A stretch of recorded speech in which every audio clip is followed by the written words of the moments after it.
YouTube, Brian Phillips. It's always a good day when we have to unbox 2 boxes. 1 and 2. There's 2. You guys already know what this is because you saw the thumbnail. But it's the first we know. So we're really excited. Welcome to Brian Phillips RC. We unbox them, we build them. We do an exhaustive radio setup on everything we do here on Brian Phillips RC. So you can decide whether or not you should buy some really expensive toy you don't need. Of course we need it. Well, I mean, I tend to agree, but okay. So these boxes from Flish are ridiculously packaged. I understand, I get it, they're expensive, but it's like, you know, in 3 weeks when I'm done opening this box, it's crazy because we get some stuff shipped for agricultural implements that I think are shipped in much less light duty packaging. But the thing that's weird about it is it's not only awkward to open, but there's not really an obvious way to do it. It's like if they just add more layers of cardboard, it's gonna somehow stop some idiot from jumping on it with a tank. So yeah, if you guys buy one of these from the links in the video description below, you'll help support Brian Phillips RC. But they are really awkward to open. In case you were wondering. Good Lord. I have to undo the tape so I can take this corner guard off so I can get to the actual box. I think I got lucky though. I think I found the top of the box. It's better than last time. All right, so if you guys remember, we did the Flish Cobra, which is awesome. And we unlocked its true potential or full potential by figuring out how to set up the L7 to allow 3D flight. We'll eventually do that on this as well, if it doesn't automatically come out of the box with that feature. Okay, so as you can see, we're getting down. But we are gonna show, as we like to do, the stock configuration before we do a bunch of weird things. There's 2 reasons for that. One, just so you guys know how it comes out of the box, but then also whether or not it's necessary, you can draw that conclusion. Because it was a lot of work to figure out that L7, but now that I know what I'm doing on it, it's not too bad. I'll just watch somebody's video named Brian Phillips RC. Okay, so I think I've got this box upside down. But like seriously guys, this box, it's ridiculous. It's gotta weigh like 20 pounds. So they are just burning the dollars and cents on packaging. It's ridiculous. But if it's oversized, it doesn't matter anyway. Well, there is a limit to that, Yeah. because eventually you hit overweight as well. And if anybody ships a lot, will understand what we're talking about. A lot of the stuff that we deal with, the shipping is one of the biggest expenses. Okay, so now this top comes off and it just slips down. This should be the body. Okay. Good Lord. It's huge. That's so cool. I feel like I was, you know, if I was like an arms dealer, like in Africa or something, this is the way the packaging would look. Do you have a lot of experience with that? No, but I've seen some movies. So we're just gonna cut this all out. They are using cardboard to pack this in, which I'm kind of like, you know, I think the foam packaging is far superior, folks. Because this is like glued in. And it's supposed to hold its position, but I don't know. I don't trust this crap. And as much money is tied up in this packaging, just that one box right there costs more than some airplanes. Looks like they used another box to make that. Empty. That's actually a good point, camera crew. It feels empty. Sounded like it. But you're actually right, though. We should definitely check on that, because if that ends up being like a spar or something weird, Yeah. or like a horizontal stabilizer or something. It is empty, guys. Okay, good. Okay, so that was just a brace. I'm sort of reluctant to pick up the heli yet. I feel like I can cut down here and get a little bit extra clearance. And I apologize in advance, guys. I'm getting whatever the camera crew had. So if I sound a little bit under the weather, I'm going to be worse in a couple of days. That's why I wanted to get this done now. Or maybe like a week ago. Just hasn't worked out. Oh, dang it, the tip is broke. Oh, no. Look, show the people. Oh, yep. And look where it is. It's right there in the tape. Oh. That's freaking weird. Weird. You know what? That is so bizarre. Look at that, guys. Huh. That's like the tip of the... How the heck did that happen? I just don't understand. Is that like rubber? I don't quite understand that. That's bizarre. How are we gonna not lose that little? I don't know. I think I'm gonna put it over here on that spoon rest. Okay. Because then it'll be away from this business. Now, fortunately for us, I have another tail feather I could probably borrow to get this testing done. Then we'll have to talk to Flish and have them send that out. Okay, so I'm lifting the tail boom now. And it's coming up. And I'm on the nose, trying to be careful because I don't know how the canopy separates. But you see right here, they've got it taped in. Yep. Yeah, it's taped in down here, so I'm gonna have to figure out how to undo this. You might want to like move your body so that they can see what's going on here. See this? I'm having to cut this free because they have it taped down to the sides. And I have a really hard time believing this is going to be damage free. Like really hard time believing. And I mean, you're having to do surgery to get it out. I've always been not a big fan of that. Gosh, it makes you nervous pulling this thing out. Hold the box. Not really. Okay. It's taped underneath, dude. Good Lord, how did they expect us to get this out? I'm trying to do this in such a way that it doesn't break something up front. Because I know there's like landing gear up here. They should be back just a little bit further than this, actually, now that I think of it. Oh, good Lord. Oh, that sounded crispy. Did you hear that noise? Mm-hmm. It's like a piece of plastic breaking. Why? It's supposed to be packaging to protect it, not to break it. Very difficult to tell how to get this out. Oh. I'm just nervous I'm going to get in a position. Catching on the bubble wrap. Okay, all right, this is what we're going to do instead. I'm going to cut the box here, and I'm going to cut the box here, the double sidewall. Okay, I'm going to see if I can fold this away. Yeah, that's the way to do it, guys. Then pull the victim right out. Okay, they have some instructions. Oh, decals, okay? So I'm hoping that, I looked through and saw it, and it looked like they spelled Army wrong. Oh. They didn't. I was gonna say. That would have really been really lame. Okay, so it's got the pink. Now, the pink was not a problem on the Cobra. It turned into this like rubbery substance like 10, 12 hours after I put the decals on. So we're definitely gonna do the decals. And I don't expect that to be a big problem. It's been a problem on other helicopters before, airplanes. So now that this is all in one piece, you can kind of see what's going on. I want to get those empty, but let's take this out first because it's killing me. So I'm gonna just slide this over. So guys, welcome to Brian Phillips RC, where we unbox these things, we build them.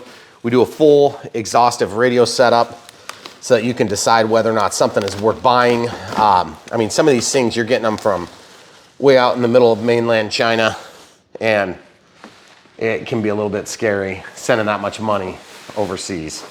So we want to give you guys the best crack at success and help protect the RC community from getting ripped off. Holy cow. There's no windows in this except for a couple of spots. Okay, first of all, it's big. And it looks really nice. Really, really nice. Look at that. Not squishy, but I think, yes, absolutely gorgeous, okay? Oh yeah, that actually works. Oh, sweet.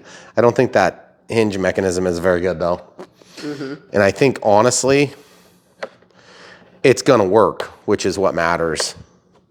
But guys, there's no windows in here. That's weird. So I don't know if I'm gonna have to mount windows or if there isn't windows, but I love the finish. It looks really good. Really clean. This is aluminum. It's got a rocker mechanism on the front and a ball link down on the bottom.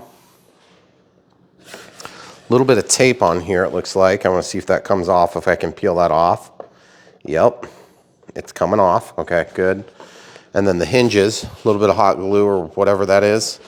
See if I can peel that off. Okay, it's not too bad. And then the intakes look awesome. I want to get this down so they can see the olive drab is perfect. It's got the flat finish to it, which is gorgeous. Okay, then when this puts down, obviously, this is what was broken, was right here. Right there, just that one tip. Which frankly, you know what? I could probably glue that thing back on because it looks to me like it was glued on to begin with. Yeah. We're probably gonna try to CA that on and see if it goes. And if it pops off, guess what we'll do? We'll take off this orange one because that's like rubber. That's so weird. It is 4-bladed though, which is awesome. And I'm really happy about that. So obviously we have to mount the tail wheel at some point. Now, one of the intricacies and nuances of FlishRC is that you get 2 packages because they overpack this stuff so much, and there is a little bit of assembly. It's not a super hard assembly, at least it wasn't on the Cobra. This one looks like it's gonna be slightly more involved, but it's gonna be totally worth it because that helicopter is insane. It's really good. It's also expensive, so make no mistake, we understand that plays a big part in your decision making, but we do want you to understand that there's a difference in quality and mostly in size, because that thing is a lot bigger than the recently released Flywing, okay, which is right here. Yes, our Flywing got destroyed in shipping too. But guys, look at the difference in size. This is a 470. This is supposedly a 500, okay? That is a big difference. It's like 50% bigger. And that's the thing that you have to remember with airplanes and helicopters that are scale. This, first of all, this is sweet, but it is not as big and not even close. And then if you go to a really small one, actually we do have an even smaller version. This would be another Jayhawk. And I think this one might be a, do you remember if this is Yuzhang? I think this is like a FO7 or FO9 or something. Oh, it says on the side, right under Coast Guard, FO9S. So you can see just how much different this is. This is, I believe this one's still a GPS heli drone. It does have an optical flow sensor on this one, so this might not be the full GPS heli drone. One of each. But guys, this one's super dirty, so don't give it too close. But I just want you guys to see, just look at the size difference here. It's like, there's such a huge difference. And I'm gonna tell you what, the presence when a helicopter gets big in the air is impressive.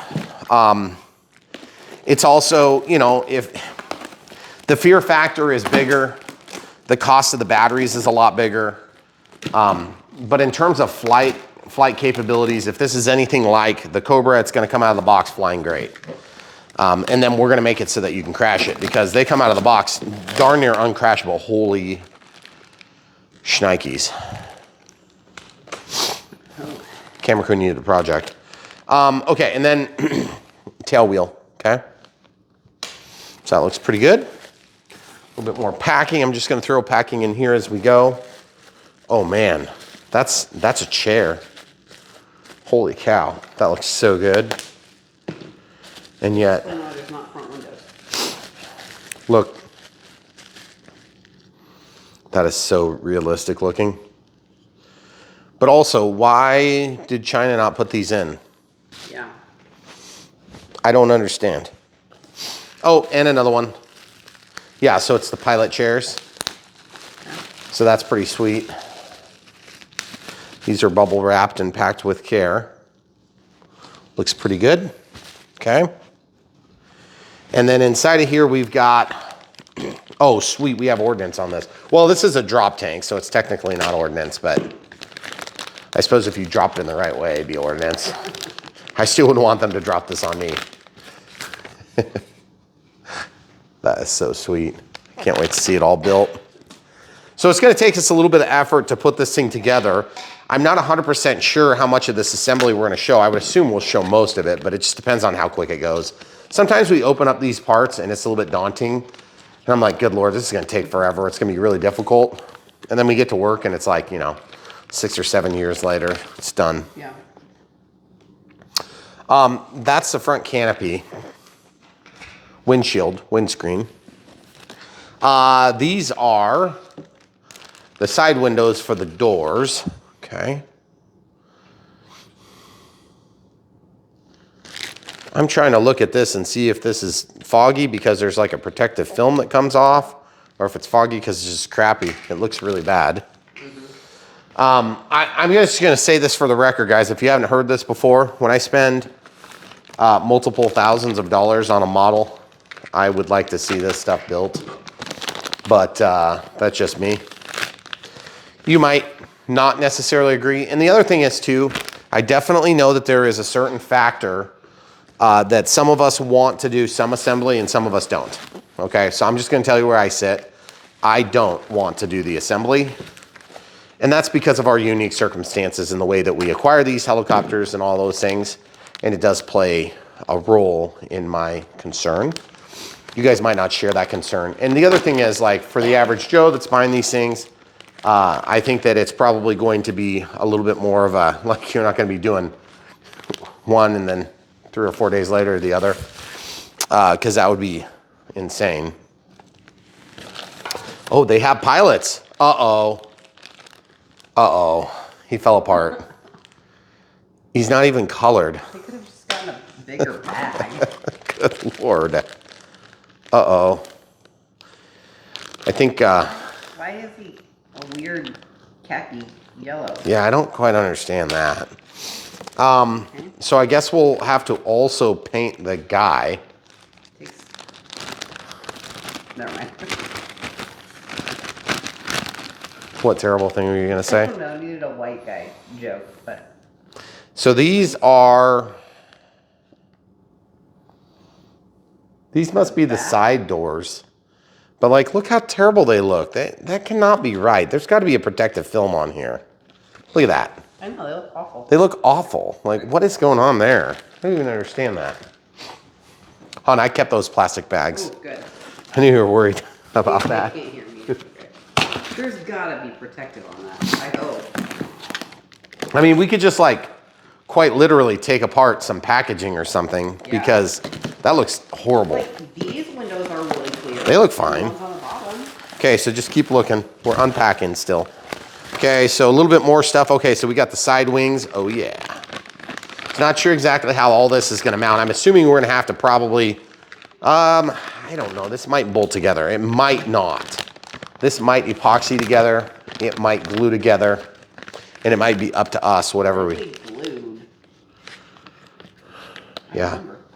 Show them that. That looks pretty awesome. Now, you don't have to put them...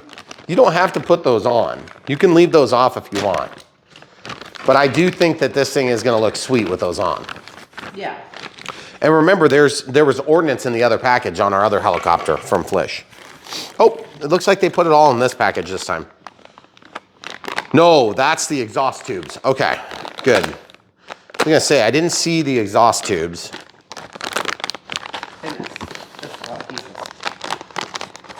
It's really not too many for how big of a model it is. And a few of these pieces are going to be like 2 screws and it's on, like the tail. Yeah, hopefully. That looks really good. Look at that. And that is a true ventilation pipe. See, the air is going to pass through that. Yeah. So it is going to help to cool the mechanism. I just hope it doesn't create turbulence. I just love that it's got that metallic gold. It's so cool. All right, so that concludes this box, okay? So there's 2 boxes, so obviously I might take a quick sec, clean this up, and come right back. Okay, so while we're cleaning up, we did find that there's a protective film on these plastics right there. And then on these ones that have that overspray on them. See, there's a protective film, okay?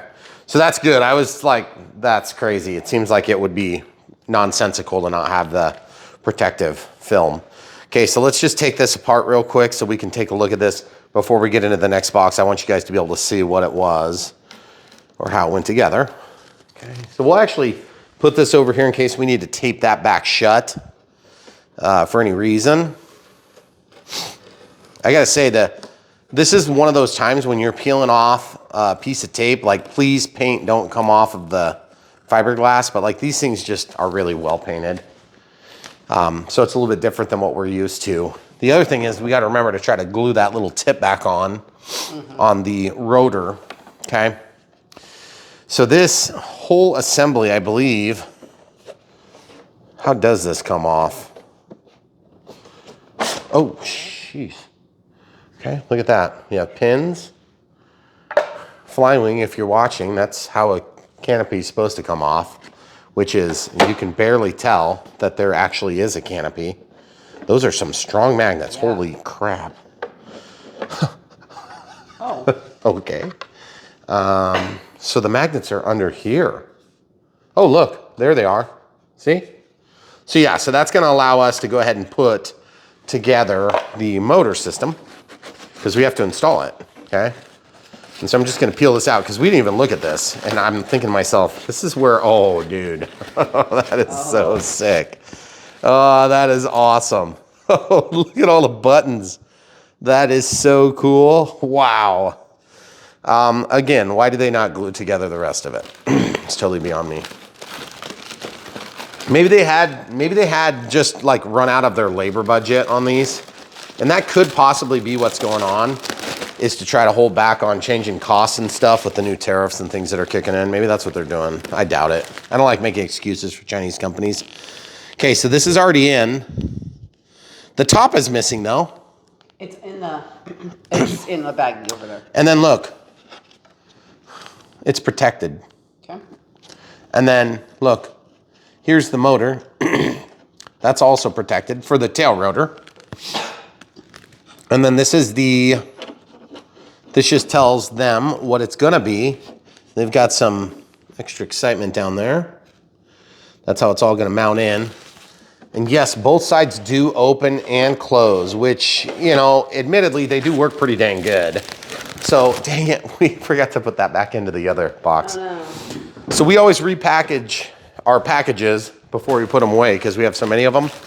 And one of the things we're gonna be doing with our damn gift shop, if you guys didn't know this, is handling the plethora of different equipment because there's just like a lot of them. And you may have noticed that planes and helicopters take up a lot of space, which is a good thing because like that's the way I want to use the space. But the boxes, not so much. And we try to keep the factory packaging, especially on weird, obscure things like this, because if you ever have a problem and you got to ship it back, which we've had happen before, then we need to have the original factory packaging, which is always a good idea with something this expensive. Hang on to the packaging because this is not just like slap it back in like a Horizon E-Flight, you know, foam package, run back down to the corner store. You know, this is going back across the sea. So, all right, so I don't know which way is the top, but I'm hoping, I got lucky on the last one. If you cut it right, so this should be like the transmitter and everything else. Oh yeah, I think I got lucky again. Yep. I'm starting to learn how to open these Flish packages. But guys, what a joy it is to bring these things to you here on Brian Phillips RC. We really appreciate your support and thanks for being here with us. As we've been doing this for a little over 10 years now, and it's like Christmas in February, every day of the year, It is not around February. Brian Phillips RC. By the time you see this, it might be. No, it shouldn't be February. It's probably gonna be a little bit before that, but close. So we're planning on getting that Christmas tree down just in time for Christmas of 2026. We'll take it down before Joe Null. Before Joe Null? Yeah. Is that the rule? Yeah. Well, I actually like the way it looks. I love our tree. Are we gonna work through all the little pieces that fell down into the chargers? No. I don't think we'll ever. Okay, all right, so this should be like the body that goes in, the actual mechanism and the receiver and all that stuff. And this is all set up. You just have to unpack it and install the main portion. So Sterling Kit, it's our brand partner on this product. So if you guys follow the links in the video description below, you'll be taken to that website. And by the way, follow the links because the website could use a little bit of work on search results. Yeah. Installation reminder for flat convex main rotors. Okay, so they were talking about there is a different shape, and that's what they were talking about. If you want to just show them from the side on this, the flat side goes down, convex side goes up. And they just, if you want to just run through these with them. Yeah. It looks like we have GPS, ATT, and 6G on this. So we'll talk about that here in a little bit. But just run through those real quick. I'll get this tape out of your way, camera crew. Okay. She's not mic'd up, so mostly because she sounds worse than I do.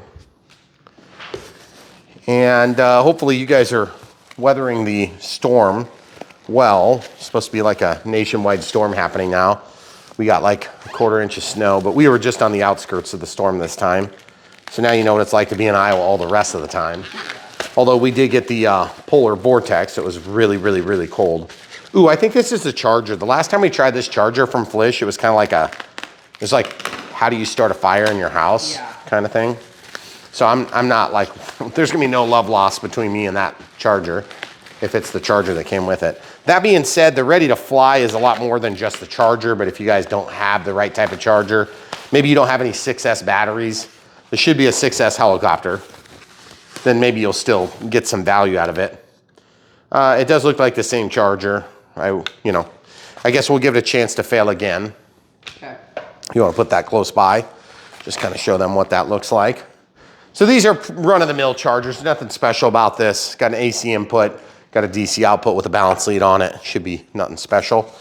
We will talk about that a little bit more as we go. Looks like there was at one point blades in there. It's making me a little bit nervous. Where are the blades? Oh, thank God, it was the next bag down. Okay. So I was like, why is the blade package empty? That would make it hard to fly a helicopter. Okay, so here on Brian Phillips RC, we can cover for some minor details, but not that. If they forget to send the blades, we're pretty much screwed. That being said, I'm a little annoyed about that, but I think we're gonna be able to glue it back on. I think so too. They're just so big. Look how huge these are. They're thick, Yeah. they're giant. I would like to see a little bit more length on this helicopter, to be honest. As big as the helicopter is. Jeez, they're flat, orange tips, and they couldn't resist FlishRC. I do like the flat finish. By the way, let's show you the difference on these.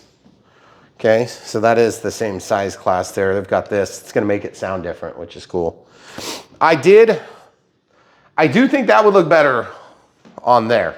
This would be a better looking blade on that helicopter, in my opinion, because they have some stinking wide, they have some wide blades on the Cobras. They're moving to a custom blade now. Maybe, but I can definitely tell you they make, there's a Super Cobra in real life with 4 blades, and it's got 4 blades, and I think they're still using those. So yeah, so these are all the same. I don't know about balance or anything. I would just assume that they're probably good. We're just gonna go with what it is and hope for the best. Pretty thick on the paint. Feel the line. You can feel it. Oh, yeah. Really nice print. A little bit of sloppiness here, but that's fine. I like the flat. That's cool. Looks really neat. Okay, so continuing on. Looks like we've got, U.S. Army. That's gonna go better with a U.S. Army helicopter, okay? Good. So This was the embarrassment on this one. These ones are US Army. First of all, they look a lot nicer because that was painted. I think we had to decal those. No, they were decaled. They came that way. Yeah. But it was the wrong thing. Yeah. So people were all up in their business over that, which for good reason. It's a Marines helicopter. It says Marines on it. You've got the decals. It's like you guys sold it with the decals. But there again, if you showed me a bunch of Chinese text, I wouldn't know what the heck I'm looking at. All these people speak English. Are you kidding? Some. That looks really good, actually. Yeah. That looks a lot better than the other ones. Yeah. It does. Look how much nicer that looks. Just the color difference looks. Oh, do they come out? I didn't even. No. They look like they come out. No, the missiles. Do the missiles come off? Doesn't look like it. Yeah, this is a really nice finish. I love it. Looks great. Okay, so that's going to go over here for Ordnance. So of course, it's a lot of steps by the time you get into a helicopter of this magnitude with all these little steps. The Cobra we had to build a little bit in the canopy. And I remember we were up against it on timing, like always. And so that was kind of a bummer, but man, oh man. That thing, the first time I flew it, I was like, wow, it's impressive. Okay, so it comes with some screwdrivers, which is really nice. Those are really nice screwdrivers, by the way. We've been using those. It comes with a spare light, but just full disclosure, that spare light hypothetically would go into the bottom. Well, you can't reach into it, okay? No. And it's stupid because not only can you not reach in there, but it's not a long enough cable. So even if you wanted the bottom to present instead, it doesn't matter. Was there even a spot to plug in a second one? No, that's what I'm saying. Yeah. There's nowhere to plug it in. Okay, so this is the balance charger and power supply stuff. So we're gonna show charging the battery in there, okay? Just so you guys know. So there's one more box. This is the flight system here. And then there's, this is the spare screws. Oh. And then there's one more box down here. This must be the battery itself, okay? So, look, empty. Body screws, and those look almost, no, those are shorter. Okay, so. Yeah, the body screws are bigger.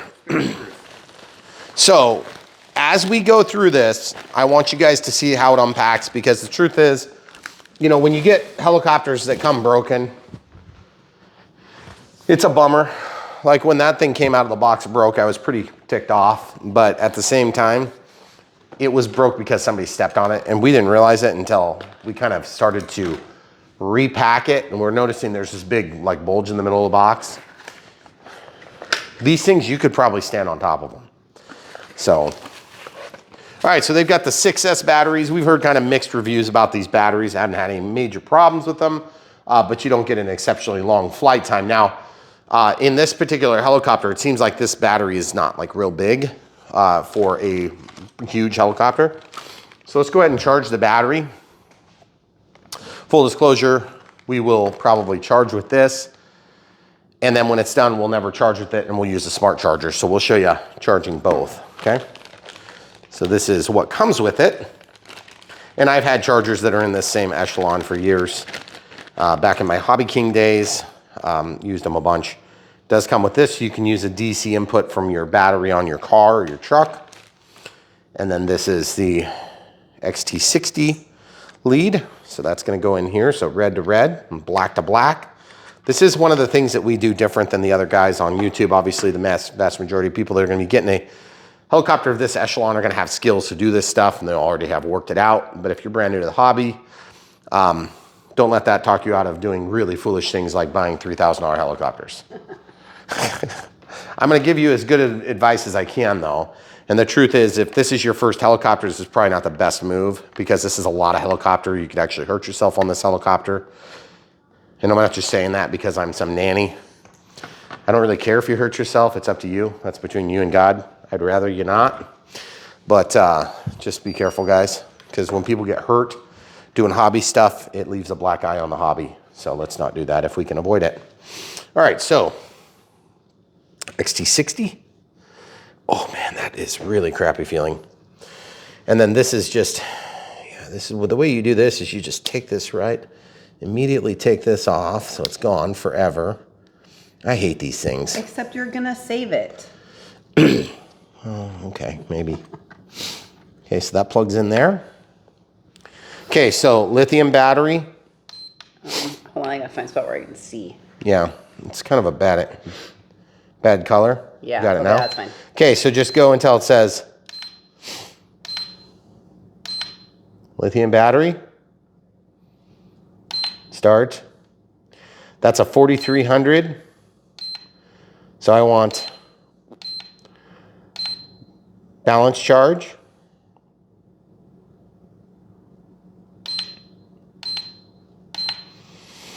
LiPo. Lithium polymer, lithium ion phosphate, lithium high voltage, lithium polymer. So I'm going to go to 4.3. Okay, so 4.3. Press and hold start. Makes a little noisy noise. Sorry guys, we're doing our best so that you can see this. The display is not great for filming. Okay. Oh, press enter to start. So now it's going to show a timer. Okay, as you can see, it is counting. And then if you use status buttons while you're doing this, you can see the capacity, cutoff, 240 minutes.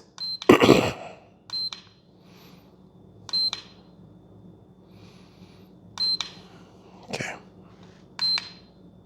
There's your balances. Okay.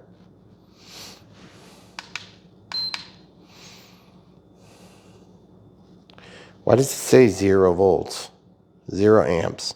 There it goes. See there it starts. Yep. Okay, so it started. Now, we were at 3.88 or so on those cells. So what we'll do is we'll give this, I don't know, 15, 20 minutes of time. And when we're done, we'll jump over and show you charging. It is an XT60, so we're gonna have to use an adapter to set it up on a smart charger. This is the S2200, what we would normally use. So we use an EC3 or an IC3 adapter that takes us out to an XT60. Input voltage error. Well, that didn't take long. Okay. Why is there an error? Okay, I'm gonna unplug the power. Pretty sure my house didn't just lose power. So we're just unplug here and we'll just go ahead and, I'm just gonna tell you something. Flish, if you're watching this charger sucks.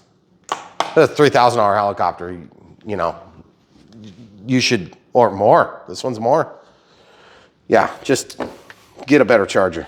It's ridiculous. Okay, plugged in. I did not expect that to happen. Two for two. Okay. Yeah, the other one like scared me like it was gonna start on fire. Mm-hmm. Whoops. Now this is just a dumb battery. So we'll go to 4.3, which is just 1C charge rate and then start. Okay. So then as this charges, see 4,300 milliamps, it's a 25C pack, it's nothing special. Press down, you can see, it's gonna bring in the voltage right there. Now, the batteries that I fly this on typically are the 4,300, just like what we're using now, okay? And then the other one I use, I use these stupid adapters, and I use I think I used a 4,000. I'm using a 4050C. You can see this is considerably like nicer battery, but it's also longer. And there's no reason you shouldn't be able to fit a 5,000 in a helicopter of that size, okay? But I just use adapters to get into it. It's no big deal. And technically, you can cram an IC3 into an XT60, but my warning to you is this. Okay, so just as an example, I'll just unplug this. If you go to cram this in on a cheap connector like this, you can tell it's cheap. Sometimes they break, okay? Yeah. And you see how hard that is? I don't like doing that on helicopters. And you can tell, look at the way that those pedals are bent down, okay? Grab a Phillips screwdriver like this, just a small one. Stick that in there and just open the pedals by rocking on both axes of the tip. And just get it in there and you can open those pedals up a little bit, okay? Just don't go crazy and like get you know, too deep in your penetration, because then it'll open up the pedals so wide that they won't go together with your XT60. It's super easy to do, and I have to do that even on the highest quality stuff I've got. Those pedals eventually bend, okay? That is one reason why you might defer toward an EC3 or an IC3 connector. They tend to avoid that conflict, okay? So yeah, this charger sucks. That's 2 for 2. Yeah. That's really bad. And so, well, that one wasn't even on long enough to know if it was going to get hot. Yeah, exactly. So just for grins and giggles, I'll show you the other reason why I'm going to use this, because I want to go ahead and plug this in and charge a second one. So I'm going to just plug this one in. And this is a 25C pack, so you could hypothetically charge faster than this. You know, 2.5C, figure on about 2.5 times whatever the charge rate is. So you could go way up and be totally fine. But I'm just going to charge at 1C. So we'll go to 4.3. And then go down to start. It's just going to top off the battery. Okay, then we got 2 batteries ready to rock and roll. And then, like I said, when we're ready, we can use the adapters or whatever adapter we have that's ready to go for that. Okay.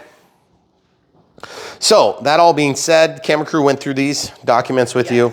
So it just talks about the obvious top is the print. Okay. You didn't unbox that last box. No, I know. Oh, okay. I'm just working my way through. Okay. So the battery has been unpacked. We've discussed our concerns and findings about the charger. We'll link to the S2200 since the one on this. Now this is a ready to fly, and really where the ready to fly is the most helpful is that you get something that should get you a starting point. I do not know what the heck is wrong with that. I don't care. I'm not going to find out. I'm going to throw it away is basically what's going to happen. Okay. Did we ever throw the other one away, or did we just pack it up in the... Back it up. We just probably packed it up. That must be the other batteries done now. But the reason we show you that stuff is not because we want to poo-poo our partners, but like, you know, we owe you guys the truth. And our partners will just have to... Well, we've had lots of ready-to-fly chargers that are fine. work. Yeah, or they're slow. But they work. Yeah, like that stupid little one from Verizon that comes with like the very, very beginner. It's like a USB-C input. And I'm like, okay, so we're going to charge on a USB-C. It's like limited to like 30 watts of power max. It doesn't catch on fire. Or Not yet. Not yet. But it is a smart charger at least, which is nice. This end open. You need to open one of those.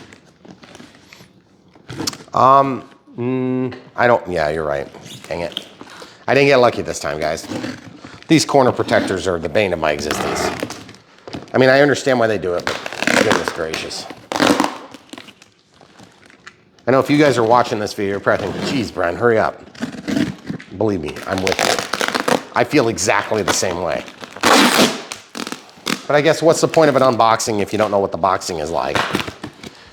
Because at the end of the day, if you're spending this kind of coin on a helicopter and you want to support Brian Phillips RC, do it buying the links. Buy it from the links. You'll support us. The other thing too is, you know, you can get some of this stuff from China if you want to act as an importer. Good luck. You might want to hire a freight forwarding company because it's complicated. I would not mess with it. Not now. I would, maybe in a couple of years when things kind of settle down a little bit, but okay. So that's the good stuff. So we got some packaging in there. It is ironic. We got so much packaging around so much of this helicopter, and that thing barely has anything around it. Makes me... It's in a box, in a box, in a box. Seems a little inferior to me, given the nature of the rest of the packaging. But whatever. This is the part that swings really fast and could kill you. Right. I mean, you would still have to probably work at it to get killed. I mean, well, camera crew disagrees. See, that's the thing. The difference between being in charge of a helicopter and watching a helicopter fly, it's a big difference. Yeah. That is so sick. Oh, man. Ooh, it's so delicious. 500 size. So guys, okay, so we got the Flish 85 amp ESC. We have a connection that goes forward here. This goes back to the tail rotor. This is the little ESC that goes to the tail rotor. This goes up front to the main battery. We've got some power taps so we can get our voltages, okay, for telemetry. And oh, nope, that's to steal power for the ESC back here. And then we've got the L7 flight controller, which is insane what it can do. We've got what looks like an antenna receptacle, a GPS.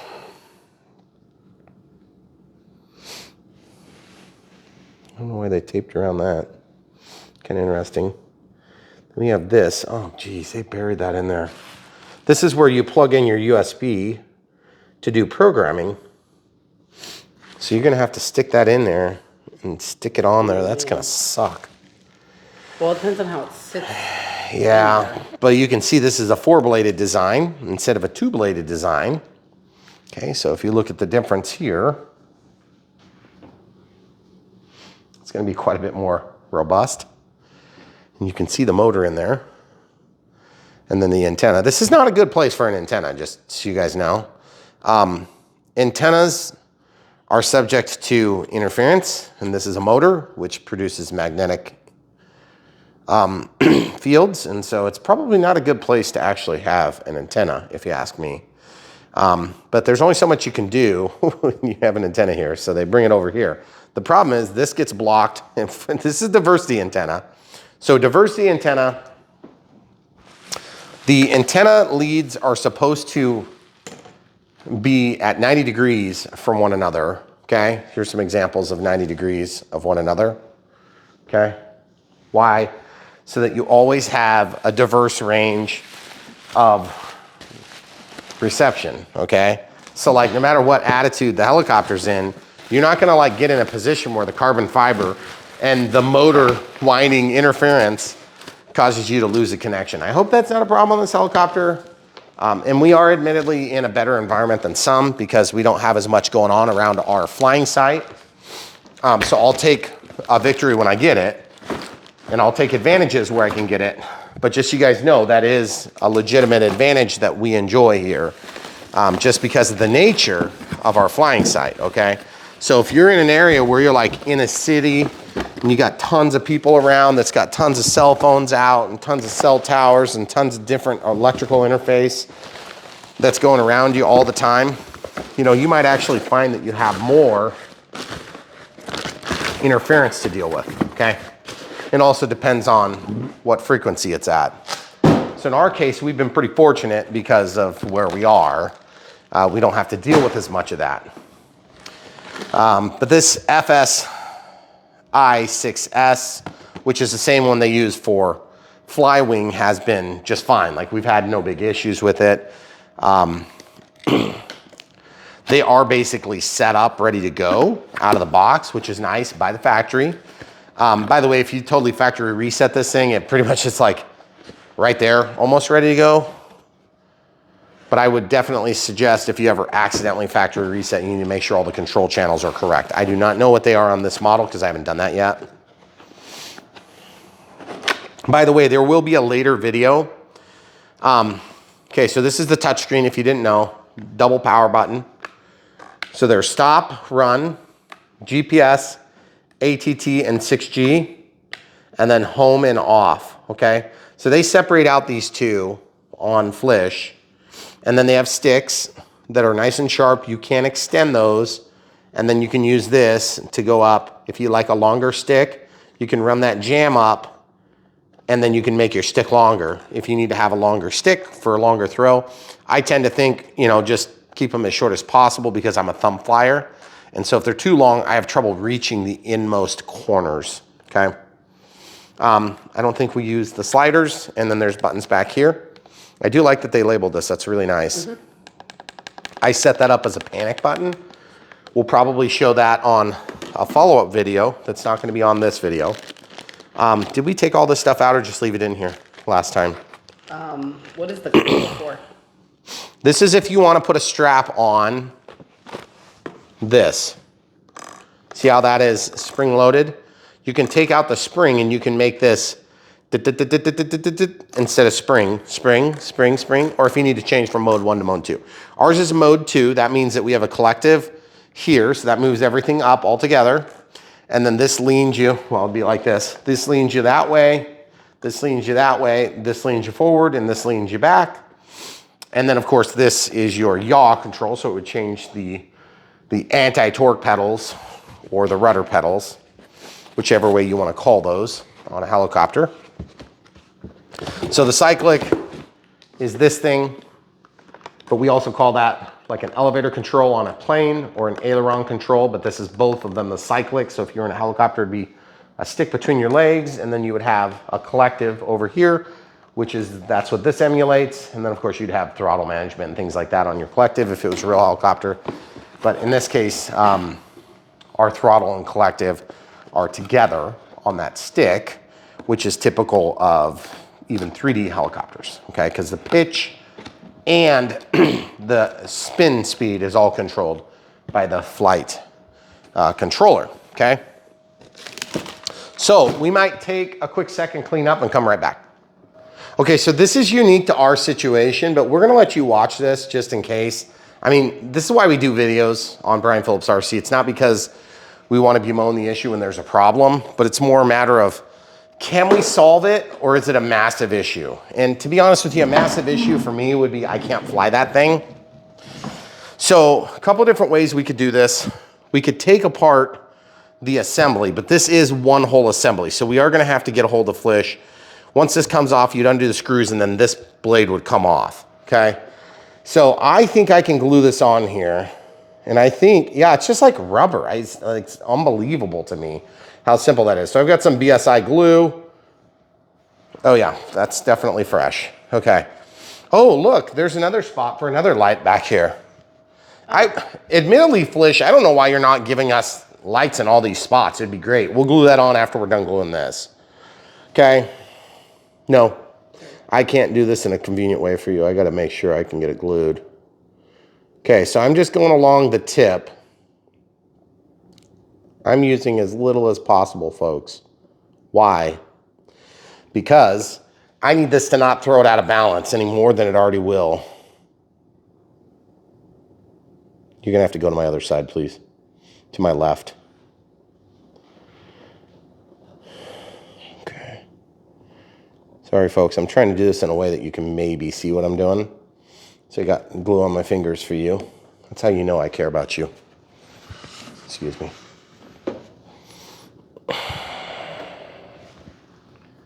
I don't like getting glue on my fingers, but I did. And that CA, that is gonna hold that, I think. I think it is. Okay, come back over.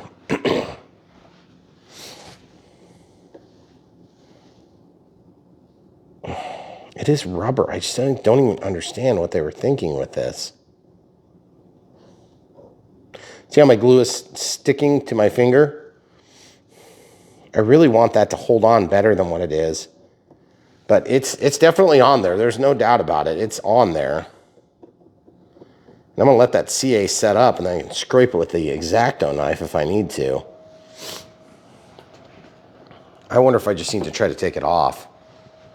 Okay, I'm gonna just like super carefully lay this on its side, like really, really carefully. So I don't want to damage it at all. Okay, oh yeah, that's pretty good. You guys see what I'm talking about here? I got a little bit of extra glue on there. I don't like that at all. So now I have a plan for this. One drip. One drip. Okay, you see how it's high? Mm-hmm. Get in there and show them close. So what I'm gonna do is I'm gonna let that sit and fill the hole, okay? And I'm gonna take a toothpick like this, just a fresh toothpick, and then I'm gonna let that set in there and fill that gap, okay? I'm gonna walk it out. I'm gonna take a fresh, clean side and walk it out. I'm gonna go over there and I'm gonna make like a film over it, okay? And you see how we've got that little darker line? Mm-hmm. Sucks to be me. Okay.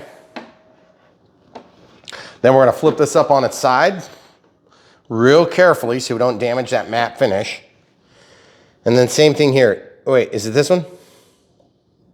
It's this one, right? Yeah. Okay. Same thing. Guys, this is gonna be like a total of 2 drips. 1 and 2. Now I'm not done, so just don't get excited. I've got a little bit more to this step. Camera crew's probably already figured out what I'm gonna do. I don't think she has. Okay, so once that's done, come back over to a clean spot, roll a little bit of the glue off, and we're gonna let that sit for just a second. Now, while that sits for a second, I'm gonna throw this in the garbage, and I'm gonna get a fresh one. Okay?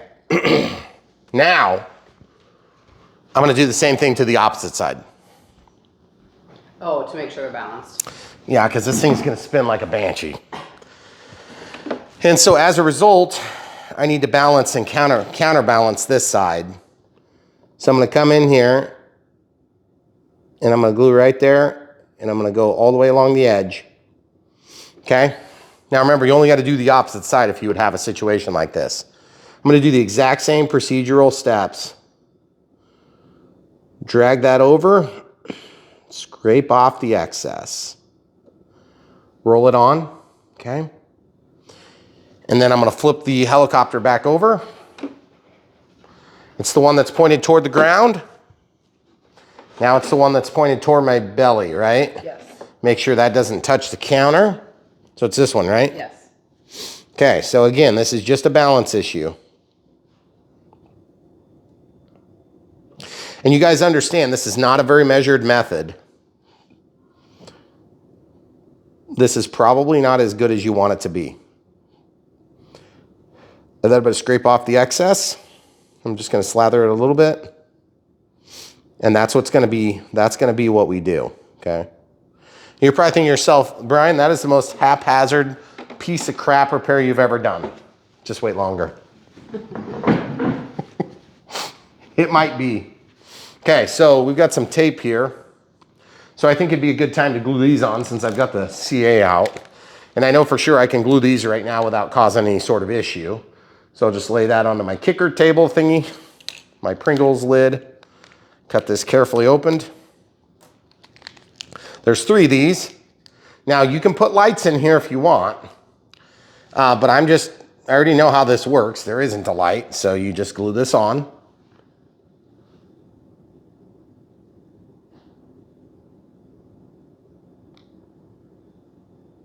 Just a little bit of bead on there, and then I spin them. I spin them until the resistance and friction gets too great, and then I stop. And then like on that one, I kind of screwed the pooch on this side with this flat finish. You don't want to get that glue everywhere, so I'm going to rotate that and pull it out. And then since it's still wet, I can grab a Q-tip. And I can get, I don't know how I managed to get a little bit on the edge there. I was pretty careful with that. But I'm gonna come in here, pull this Q-tip out like that, and just rotate it in and up. Walk that glue out, okay? Just a tiny little bit, I mean barely any glue. Okay, and that'll hold forever, okay? So now this is where you'd be bummed if that doesn't, you know, like if this light doesn't work because we're gonna have to undo this, but I'm just gonna go with it. I don't care, it's good enough. Okay. So just this time I'm going to just do one kind of glob on that side opposite me, drop this down and then spin it. Are you freaking kidding me? I managed to get glue down on the side there too. What the heck? You see that, hun? Mm-hmm. Lick my finger, wipe it off. That is so annoying. I thought I was being really careful myself. Okay, this time I'm gonna go like this, I guess. Now this is medium gap filling CA. Drop that down, I'm not gonna spin it, I'm just gonna press it on. It created a little bit of a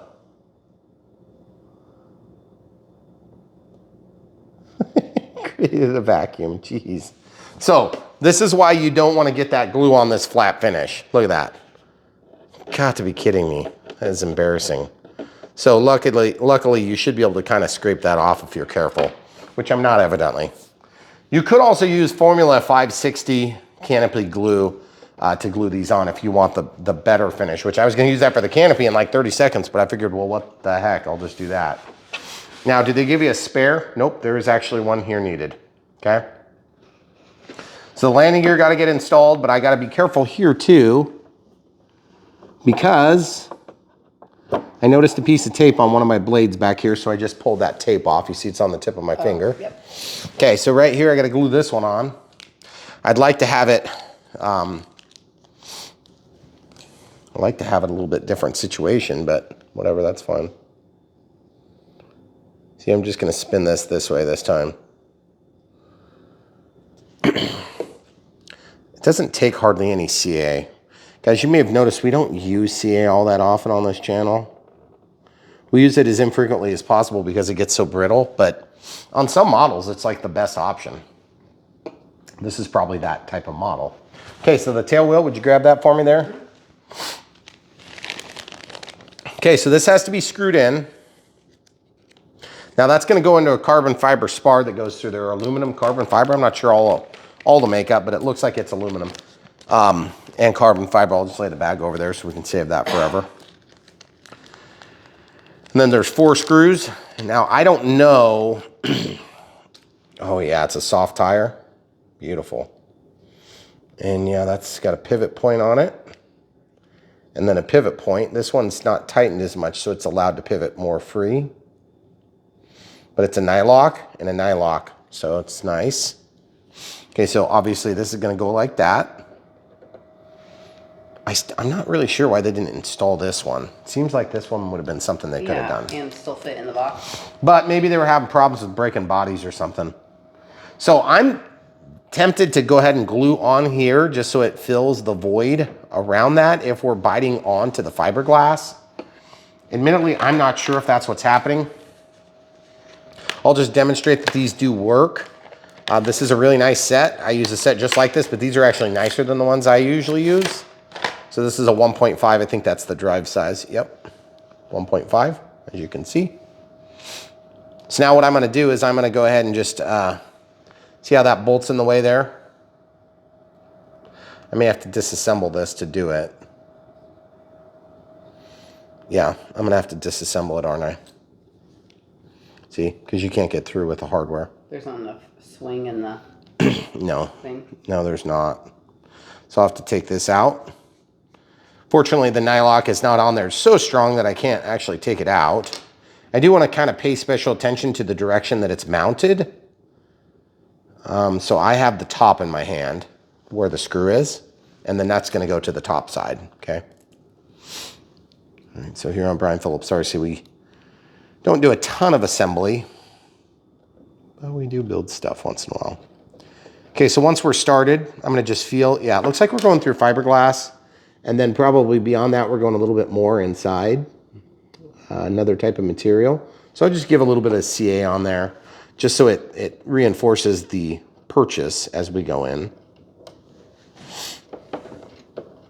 But just get to the point though, if you do this, if you're gonna put CA on the hinge or on that bite point, you better be prepared to get it torqued in right away. And so that means I need to hurry up and get the second one in so that I can get the alignment right, so I don't have to break the CA right away, okay? If that makes sense. So once we get that started, thank you. Okay, so that one's torqued now. I have the second one started. So now at this point, we could go ahead and mount the other ones, but I think we're gonna have to actually flip this over all the way. I'm gonna put a piece, just a little bit of glue right here on the threads. And that will just chase through the hole and give us a little bit more resilience. This is a critical part because every time you land, you're gonna bounce on this and feels pretty sturdy. I mean, it's like, it's biting into something more than just a piece of fiberglass. Yeah. So that makes me feel better. Now I'm gonna flip this up on its bottom. You guys notice what we're doing is we're building the structural stuff first. The reason we had this the way we did is because we were fixing the blade. Right. Okay. And then just out of sheer laziness, I've decided to do it this order. There is nothing special, but we might find out that we actually did it right. And incidentally, the instructions don't exist. There are no instructions to assemble this. So if you're watching this and saying, yeah, there are, it's called a Brian Phillips RC video. Yeah, I guess you make a good point. But Flish has a note in the like pseudo startup guide, which says, what does it say? If you need to make an assembly video, send us an email, a Facebook message, and we'll send it to you. Except more Chinese than that. Yeah, way worse. Okay, so I need to pull this apart, and I put glue on that already like an idiot, so I'll just take this out. Now that I have glue on, it'll be easier. Yeah.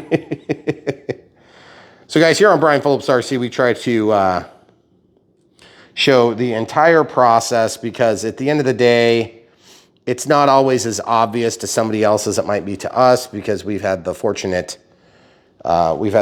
of doing so many of these aircraft. And if you're brand new to the hobby, and I don't want you to feel overwhelmed by all the different things that you don't know. Hun, put a hand on that, please. Just a hand on it. Hold it. Thank you. That's just to hold it in that position, please. Very good. So this one I got to be a little bit more careful because that CA's been sitting for longer. Okay, let go, please. Glued my fingers together a little bit. It's all part of the show, though. Good, I'm lined up good enough. Okay, so just a little bit. You guys can see it's just barely any. You zoomed? Yeah. And you don't have to CA your screws, but I'm going to tell you this. That helps to reinforce the bite and that fiberglass, but it also does make it a lot harder to get apart.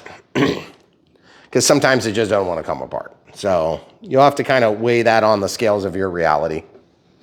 Hey, I'm gonna go ahead and slide this forward, and then I've got something to press against. How about that? Okay, I'm gonna try and go from this side. Okay. So this is pretty straightforward stuff. Nothing so far has really been hard. It's just, you got to do it. And, you know, to be honest with you, some of these models, you know, we kind of gripe about the assembly. You know, when you spend this kind of coin, you would think that they could put this on, but I kind of understand there are certain times when if they put it on, there's a higher probability of failure and that it could break on the way. So I guess I can give them credit for maybe they've had some feedback from other people that had issues. And so they want to be careful to not repeat those said issues. But again, this is all me reading their mind.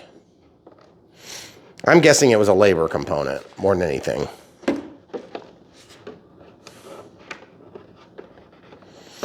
Okay, and I'm having trouble getting alignment now, probably because it's not perfect. Maybe I can, oh, maybe I need to spin this? Nope, that's fixed.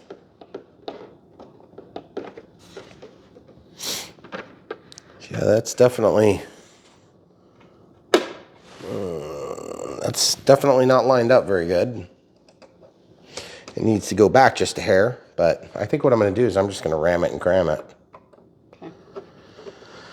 So this is going to probably act like it's going into a nut because it's going to be like tapping the hole as it goes, which is fine. I don't really care as long as it goes. And it does feel like it's going. So it's just tapping along the aluminum because that black anodized bolt has more strength than the aluminum, and that's why my screw is now all aluminum colored. See it? It's all silver. Yeah. That's pretty standard operating procedure. All right, so now I'm going to put this on. You'll notice I'm not putting any glue on this. The glue was specifically with regard to the fiberglass body. Okay. And this is a really small nut, so I bet I'd have to use a dinky nut driver to actually hold this in. You could just use forceps or a pair of pliers. In fact, I might, excuse me.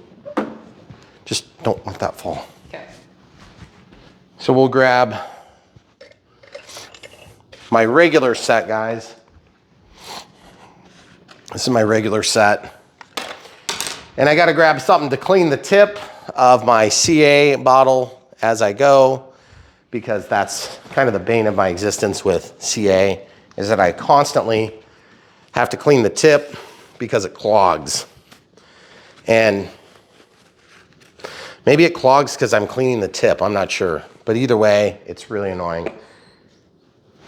You can hear it's barely hanging on. Barely hanging on. I'm gonna have to poke it here pretty quick. Okay, so I got this so that I could tighten that nut on there. And I got a 4mm, and I bet that's still probably too big. Nope, that seems to be about right. We'll torque that down, let the thread stretch out a little bit, and do that as well. Okay, so that worked pretty good. But yeah, like I said, we kept the last flish shed in here. They're very good. They work very, very well. And I hate, it breaks my heart to have this thing upside down like this without any protection under it. I should have kept a piece of foam out. But, no. But now we're on its landing gear. Nice. It'd be nice if that was spring loaded, as were the front. This is spring loaded a little bit because of the nature of the actual landing gear though. Man, that is so sweet inside of there. Wow. That is so cool. And by the way, you need to be mindful about the order in which you build this, because if you build it out of order, you're gonna have a really hard time finishing it. Because getting the body in is gonna stop you from doing some of this stuff. So, again, I'm not really sure why it's not built at the factory and sent out. Because it seems to me like that would be the most common sense way to do it. Or maybe some assembly instructions. So these, gosh, where do they go? I feel stupid for not knowing this. Where? Do they go on there? No, they don't. On the wheels? No, they probably go up here. I just don't know. See this, that recess? I think it goes here. I think it goes there. I think it goes there. But the thing is, it's kind of hard to tell. Oh, look, we have another Seahawk down there.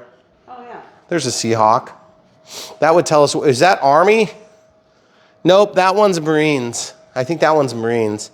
But it would still be the same spot for this boom. I think it goes right here on this bump. There's a bump. It's very subtle, but you can see the bump in there. Mm-hmm. Put the camera up here so they can see the bump. Go up like this. See the bump? That bump is where this thing goes, almost certainly. But I mean, gosh, that is so ambiguous. I mean, you could easily do that wrong. Yeah. Gosh, I don't like that. I want that to be a little bit more distinct when it comes to something like that. How's all the canopy stuff going on the top? These? Isn't that whole part going to get covered up? Well, I think technically this whole thing comes off. This doesn't have to get glued, I don't think. Because this is going to go in first. There's no magnets on this that I know of. It just drops in once you have everything assembled. And then this is going to go in and it holds it together like this. See? Okay. But then this is going to go right there. So yeah, I mean, it kind of like holds itself to, it's close, but I just, man, that is. We need to do some investigation. We might need to at least find some pictures just to verify the exact position, because I don't want to get it wrong. I don't think we're going to get it wrong, but we might. And then these have to go, gosh, how does that fit? Kind of hard to tell which side's which too. Oh crap, that's loose. Oh. Is that supposed to be loose? Wouldn't seem like it should be. Well, yeah, it shouldn't. You wouldn't think so. I mean, I thought I knew how all this stuff went. I feel kind of like a loser not knowing this stuff. It looks really good, but I don't think I have it right. Okay, so we might need to take a second and do a little investigative research on this, and we'll come right back.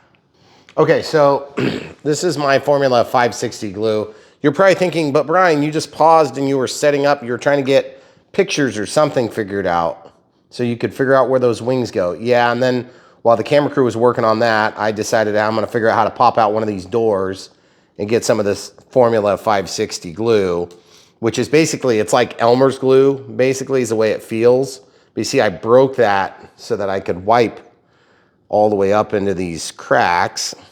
Now, if your bottle is fresh, mine is not, then you can just do it that way. But all I'm doing is just spreading it around all the way around the edges.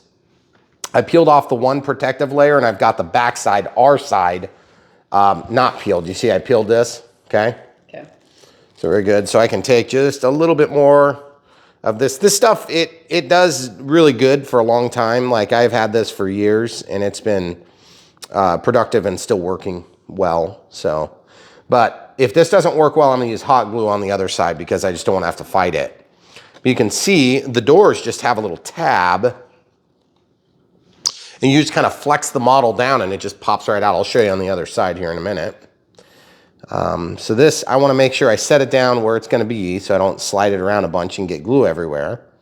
But even if I do get glue everywhere, this stuff is going to dry super clear, okay? So even after it would set up, then you'll end up with a nice clean finish, even if you get a little bit of glue showing through, okay? So, but you can see it's really tacky right off, but then it stays soft. And so that's why I prefer to use this where possible, especially on the nicer models that I have.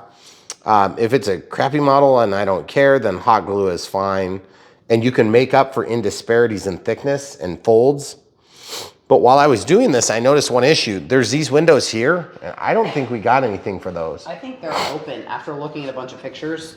Okay, for cooling? Yeah, maybe so. Plus they're gonna be blocked by the ordinance, okay? So you'll see that corner's probably gonna end up with a little bit of glue poking out. And so you don't have to remove this. It's not really a big deal. But this stuff is easy to get off of your fingers, and I think it's water soluble, so it's pretty easy. So you could let that dry, and then you could peel this off, or if you're like me, you just wanna get it put together, then you could tape it in and then put it in and then pop it off later. My issue is I just don't wanna forget, I don't wanna forget to take it off, and I wanna make sure that it keeps bonded here. So I'm gonna go ahead and tape this joint here to just kind of keep that pulled tight in the center, because it's got a shape to it like that. Then I wanna pull it down. Okay, so this is the tape that came with the model, so try to use as many of the materials that comes with it as possible. And remember, we're only concerned about taping the center because that's where it's pulled up into the curve. And you see that corner there, that little bit of extra glue? It won't be noticeable once it's all said and done. And I think that glue is on the inside of the protective film. So we can let that dry and then peel off the protective film, because we're gonna have to pull this off to undo it all. Or I could pull this now that I have it taped on the other side. So you can kind of see that'll take off any of the little schmutz. So yeah, that's pretty good. That wasn't too bad. Okay, and then I'll show you how this goes back in, and we can do the other side after a bit. That being said, we might need to actually reach inside to do stuff, so it might be better just let this dry, but I can tell you this, it's gonna be a lot easier to get these out without the glass in, okay? So, you see how that's in? See the tab? So what I was doing when the camera crew was in the office printing that stuff is I was in the process of basically trying to pop these out. So if you do it carefully, then you won't damage the finish. Then you have a nice glass, okay? So we'll put that shut for now. Of course, that looks really nice. And I'm sort of concerned about how we're gonna get in here to do all this stuff. This is mounted, okay? Obviously this is gonna come off, but we wanted to make sure we understood exactly where the booms are gonna go for the wings. And the wings are gonna be about here. This is an access for the mount for the gear. I don't know how that's gonna come into play if we would ever need to get to it, because I think you're gonna block access to it. So these windows can be put on right now. I almost feel like doing it with a different media just so you guys can see what works better. But I'll show you the process this time. Since you don't have the windows in, it's real easy. You can pull it up and it comes out real super easy, okay? You just flip it around. I'll go through this entire process with you this time. Okay, so this is the plastic. So you can dry fit it, and then you have an approximate idea of where you want the glue to go. I almost wonder if I should use CA just to show the people, because the CA would hold it like instantly. And then but this stuff is rubbery. It's just really good. It won't get brittle. So find an edge. They must laser cut this because it's all wiggly. Yeah. That's why it's all brown looking. I thought it was overspray, but it's actually just heat. Burned. Yep, burned. So we'll peel that off. We just lay that there. Now, like I said, if I was going to use hot glue, then I would probably end up just hot gluing a seam right here and there, and I'd stick it in and be done with it, and I would never think about it again, and it would be fine. But since I'm using this expensive crap, I guess I'll go ahead and show the process. This is what I used earlier to clean up some CA ineffectively. It was a terrible process. Didn't work right. So I'm gonna do that again. Hopefully find better success. So this is where the vast majority of the holding is gonna come from, is right here. And then I'm just gonna try to keep that as close as possible to the edge, because that's really where you need the tack. But you can see it doesn't work well because you gotta be at a bend, which is why when you guys came back from the office with the camera crew, I was already started on it. Okay. So now that we've tried to spread that and it didn't work well, we can take and just use this and bend that tip just a little bit. See, just bend it like that. And once we're bent at a little bit of an angle, then we can take and spread that right into the spots where we want it, which is right around the edges. Now, if you get too close to the edge, then you'll show through more. And if you get enough of that glue in there, you will see it, even after it's dry, but it'll be clear. So it's not as noticeable as it is now with it being white, okay? And this stuff does make up for pretty good gaps. So if you get this stuff, I don't know, do we have links to this? Yeah, we do in supplies tab. So if you guys are ever looking for a supply that we use on a routine basis, so we don't talk about it a lot, you can check out bprc.me. That's our website, the short link for it, or you can go to brianphillipsrc.com and then check out the supplies tab up at the top. And it'll just have links to the different choices that we use on a routine basis. We make small affiliate commissions from sales if you follow those links. So we appreciate you doing that. Of course, that's how we fund our channel predominantly. Of course, we fund it a number of different ways, not the least of which is the ad revenue. But we depend more on sales on this channel. Some of our competitors depend a little bit more on ad revenue to try to make a little bit of money. But for us, whatever money is made is blown immediately and into perpetuity, given the fact that I'm building a gigantic building and a runway and yeah, all that stuff. Runways. It's actually 3 runways so far. The third one we don't really have to do much building on. Okay, so that's spread out nicely. And pretty imprecise, doesn't really matter. It's not gonna hurt anything. And this stuff is really nice when you have a canopy that you care a lot about. But on this, it's so easy to put it on, it probably wouldn't matter. Just hot glue would be fine, okay? So I'm gonna push down and then slip it over, but just make sure you got enough to push it into position. And once you're into position, you can get it pressed along. Now, this is not China glue, so it's a little bit different system. You will need a little bit of thickness. You could use China glue if you've got clear China glue, but I wouldn't recommend it necessarily for this application. I like to get a tail started, okay?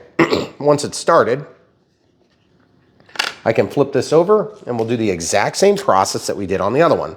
So I want to press this seam tight, hold the glass, or plastic in this case, hold it up tight, and then same thing here. I'm going to hold it tight in the center because that's where you want to pull it up.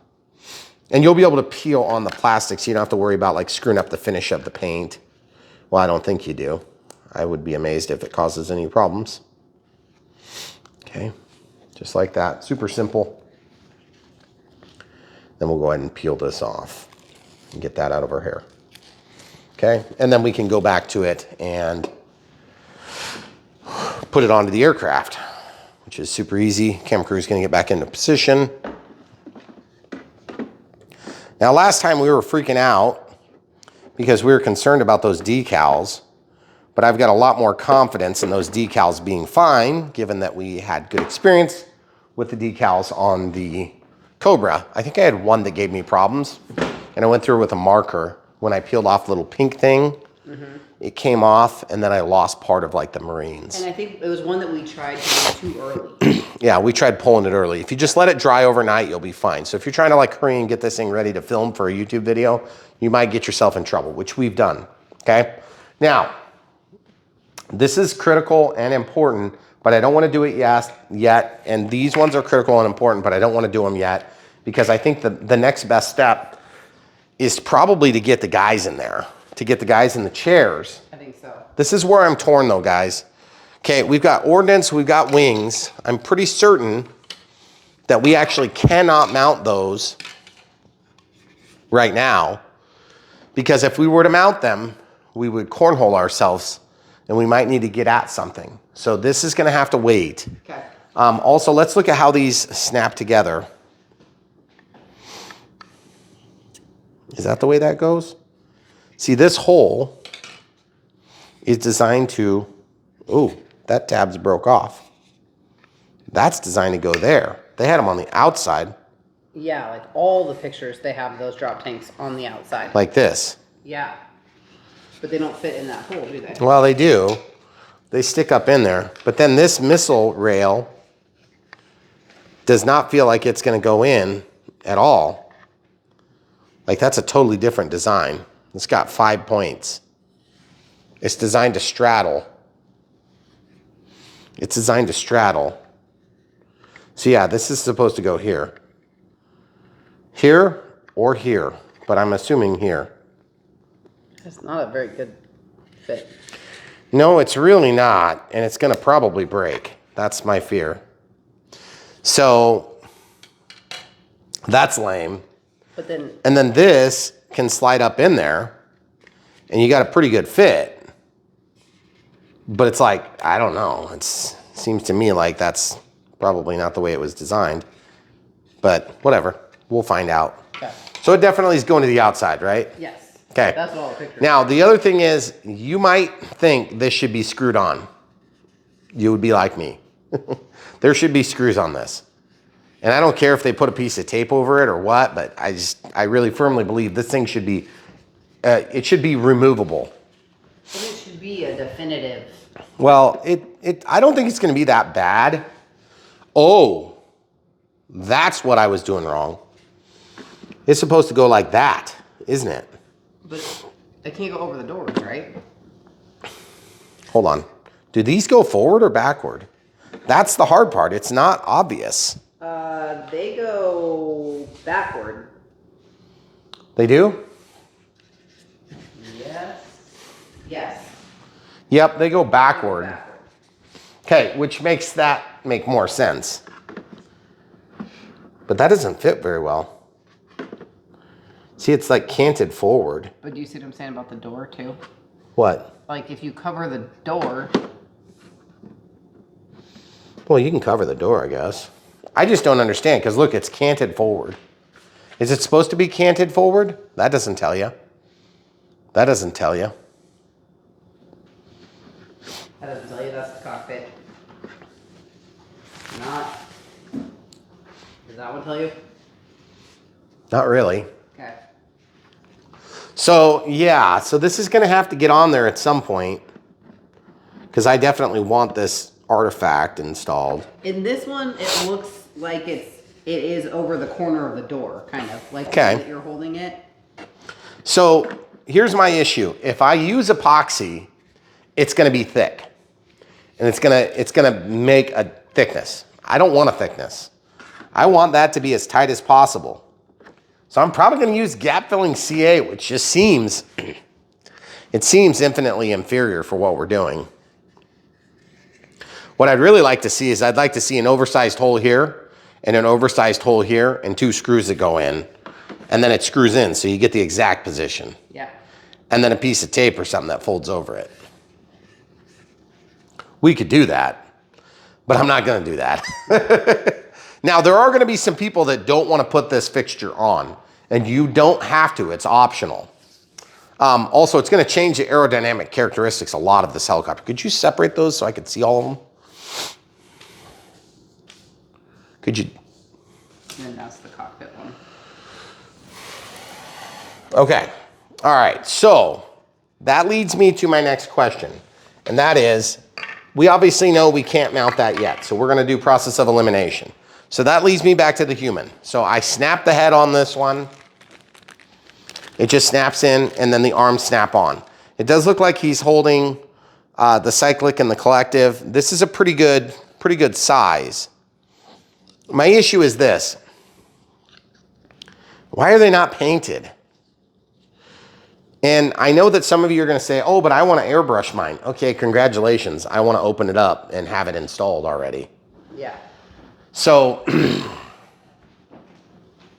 I'm not really sure the best approach, but I think the best approach is if you want that guy installed, you're gonna probably have to have him installed before you put this in there. Right? Yes. Because the door opens.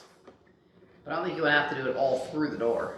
Well, you can get the chair in. Okay? Oh, for God's sake. That did not work well. So we'll lay that out of the way. You can see what I'm talking about. Like, I need that to be in there. I don't need this guy to be in here. So, my fear is I'm gonna get all this crap glued in here, and then I'm gonna recognize that I can't actually get the battery in. Well, can we dry fit the whole inside thing? No.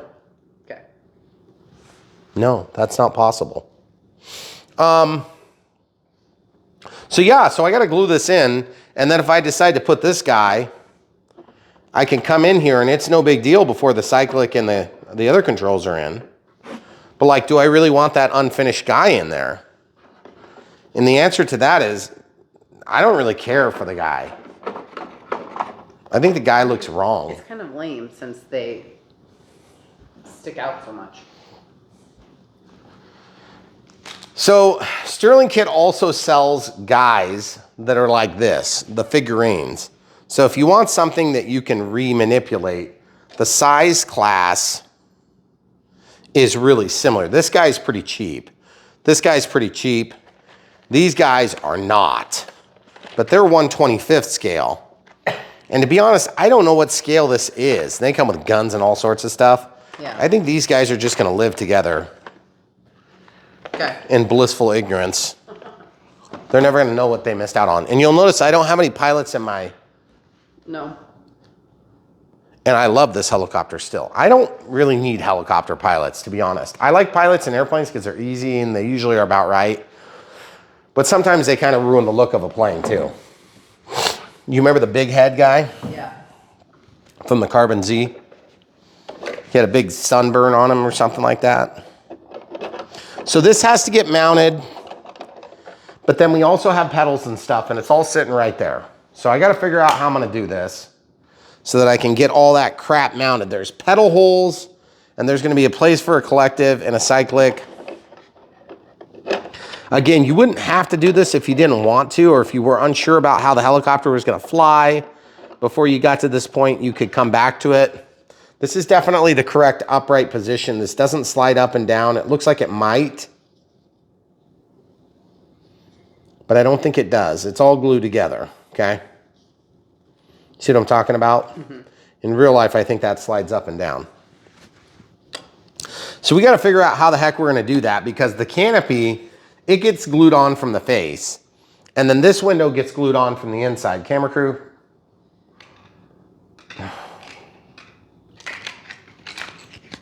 So this goes here, and it has to get all trimmed.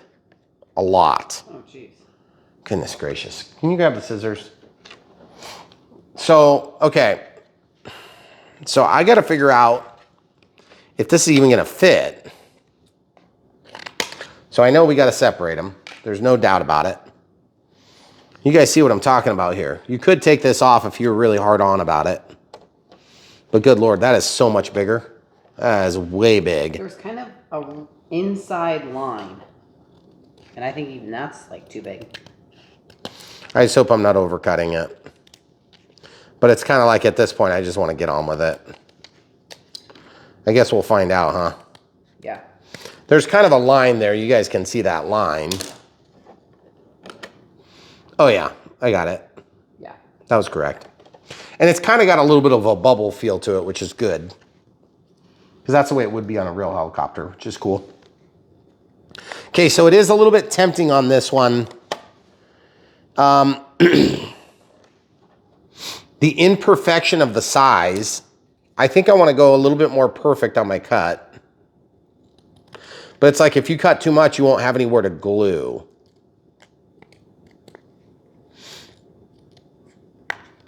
I think that's one common mistake that model builders have, is that they assume everybody building the models are going to have like super tons of skills to do this stuff. That's not always true. And I'm not saying I don't have the skills, I just don't have the time. There's a difference between having the skills and having the time. Yeah, look at that. There it is. Okay. That string is driving me nuts right there. So I'm going to peel off the protective film on this, on the inside portion. And I'm basically just, it's kind of rough where I cut and trimmed. So it's not wanting to separate, but there it goes. Trying to get a good separation so I don't get a bunch of stringies. Okay. So now that outside is ripped off. But now the inside is still left. So I'm going to just catch an edge while I can work this easier, okay? Then once I get that edge started, then I'll have that ready to go. I want to protect it as much as possible in the meantime. Now, the easiest way to do this, in my opinion, would be to probably hot glue or CA, because it'd be quick and it would work. I could also China glue it because it's so small.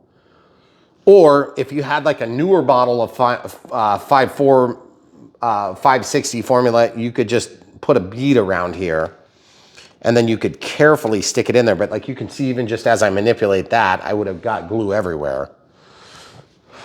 So I wonder if the best way to do it would be to just lay it down like this so that I can kind of go in there and try to hit a bead around there. I am really tempted though, hon, to just go in at it with, you know what I mean? With like some other material, like another hot glue or something. Because this is going to be messy. Yeah, but hot glue, you're going to see it if it... Hot glue, yeah, you would. You're right. Maybe I'll get lucky because this is a lot smaller window than the other ones. And this stuff is super ultra tacky, so it kind of reminds me of somebody I know. But you see, I just got that up on the edge, and as soon as I swing this door shut, it's going to want to glue itself shut. You see what just happened there? Yeah, I see what you're saying. So I don't know if I'll have to take water and clean that off maybe, or if we'll just put a little protective tape around the edge. Until it dries. Yeah. But you see that stringy's not helping me. I could do it without the stringies if I was more careful. It wouldn't be a problem. Okay, so we'll let that set for just a sec, and then I'm going to wipe off hopefully this edge. I wonder if I could use water to clean that. Just get it off your fingers before you handle your glass. Okay, so in this case, of course, it's plastic, just to be clear. And it is plastic. I mean, there are models that use glass, but this is not one of them. Okay, that's holding it really nicely. Yeah, it seems like it. But it's not super tight, though. That's the thing. And that's why I'm like, okay, so then do I just come back at it with a piece of tape and just hold it in there, press it tight, and then just kind of wrap the edge? Just to hold it in there. Suppose it's probably going to hold it good enough. So guys, here on Brian Phillips RC, I make no claims to be an ARF aficionado. I'm actually not at all. And so if you see me waffling on models like this and you're like screaming at the monitor like, you should know better, Brian, well, just remember, knowing better and doing better are two different things. Because I usually tend to, you know, we do a lot of models that take a lot less setup. And that's not to say that I don't mind it on a model that's like this. This is a pretty nice model. Like even for what we do on a routine basis, this is a pretty nice model. So I'm very happy with it so far. I just hope it flies as good as I think it will. Okay. So you see the reason for so much tape is that it holds it into that convex shape. Okay. Because there really is no magical way to do it otherwise. Okay. I'm going to run myself out of this awesome tape. You got one more window to go. Well, the front one's going to be a little easier because it's pressing on. Yeah. This one's getting pulled in. Okay, so then, like, I don't even feel any glue. I must have got lucky. What about on the top? No, if there is, it'll be on the inside edge, I guess. So we'll just do that for now. I think we're probably okay. Okay. And then the other thing too is I had thought about leaving that open so we could get guys installed, but it's like, you know, it's not going to matter because the guys are going to be, again, why is this not in at the factory? Still trying to figure that out. Unless they had problems with somebody like, you know, the early shippings. Or if you wanted to do FPV or something, is that why they leave them out? I don't know. I suppose there's always some stupid reason that the manufacturers could claim. Okay, so we have collectives and cyclics. So I think this being the cyclic, or this is the collective. I'm not sure exactly how that's all going to mount in there, but there's 2 of each here. And they're going to get C8 in. I'm pretty certain of it. But the pedals are going to be the most demanding. And then these go outside. Can you shine the camera at what I'm looking at? These things are going outside. These are going outside. Okay. These are going inside. So these are all going inside, okay? So this is going to be for passenger and pilot, or I don't know, pilot, co-pilot. This is the best picture I could find and to make it anything that you could see. So I don't know if that's even like helpful. Well, the collective? The collective would come from over here. Woo! The collective would come from down here, it's not sticking out like that. They did it wrong. Okay. So this, unless that's the only way to physically get it in there, which is totally possible. Is that metal? Holy crap, that's metal. Is it? I think that's metal. No, it's painted like metal. Yeah, that's not metal. I take it back. It's just finished like metal. But see, this thing's not dropping down on the wood like I thought it would. I thought that would drop down into the correct position. The seats are the same, right? There's not a... I guess I hadn't even considered that they could be different. That's probably worth trying. See that? I don't know. That dropped down. They sure seem like they'd be the same. Yeah, they don't look any different. Okay, so let's put away the Formula 560 for a minute, and let's see if we can get these guys glued in. Or is there any reason we would do the Formula 560 first? I don't know. I think I'm just going to glue these guys in and be done with it. Yeah, I think we should. Okay. Why are you moving? Stay where you are. Because your hand was in the way. Okay, so there's 3 glue points.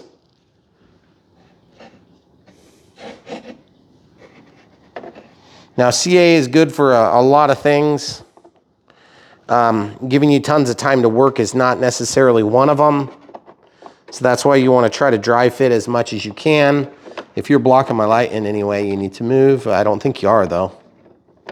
I'm just having a hard time kind of seeing down in there. Ooh, I got it to pop down. Did you hear it? Yeah. It finally kind of popped. But then it popped right back up. That's my concern, is if it's popped, it's not going to be in there right.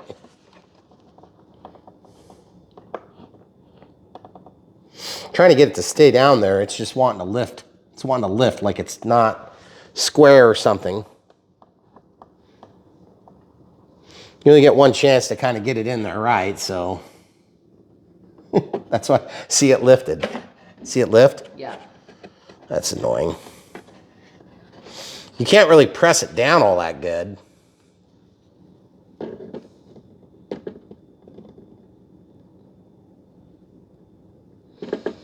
Okay, so I put some glue in there. I'm gonna let that glue run down the front edge of that mounting assembly. I'm gonna put a little kicker on that. And that'll set that right away. Definitely not metal, it's bending, see? Okay. Don't be, I need room. Okay. Goodness gracious, that was a little bit more exciting than I wanted it to be. Now this one, we're gonna just get this one glued into. I'm about to kick myself because the pedals are gonna be hard to put in, but whatever. If I have to give up something, I'd rather give up the pedals. Yeah. And frankly, I don't know. I mean, there might be a better way to do this, but I mean, Seems like something you would tell somebody in assembly instructions. Yeah, well, that's usually about the time people are yelling at the screen, use the instructions, read the effing instructions. That's what people always say. Yeah. Read the effing instructions. What instructions, people? They don't have them. They specifically say they don't have them. Of all the stupid things that we hear in the comments, that's one of the most annoying. Because I'm like, if there were instructions, we would read them. We only read them when we need them, though, and we don't need them all the time.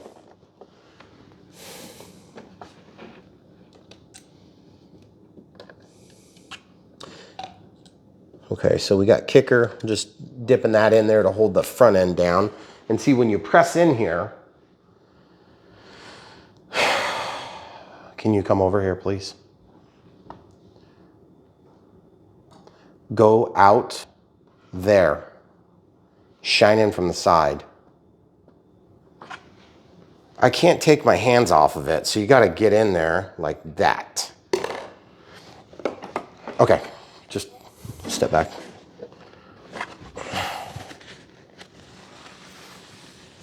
I get one shot at this, guys. Sorry. And that's the problem I'm having, is it didn't drop down until just then. Very frustrating. Fitment, very poor. Terrible fitment. I got CA all over my hands and it's not wanting to drop down. You're just gonna have to wait, I guess. Can only do so much when there's CA drying. Yeah.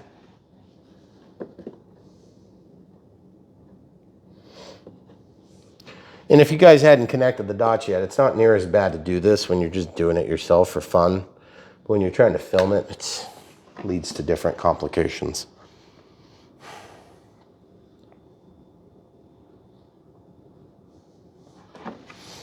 Okay, now I gotta get in there and get glue in a different angle, totally different spot. That tape will hold that door shut. Are you even looking at what I'm looking at? I'm looking from the other side. Well, I understand, but I'm trying to show them my issue. Can you turn on the light? No, because my battery's too low. Okay.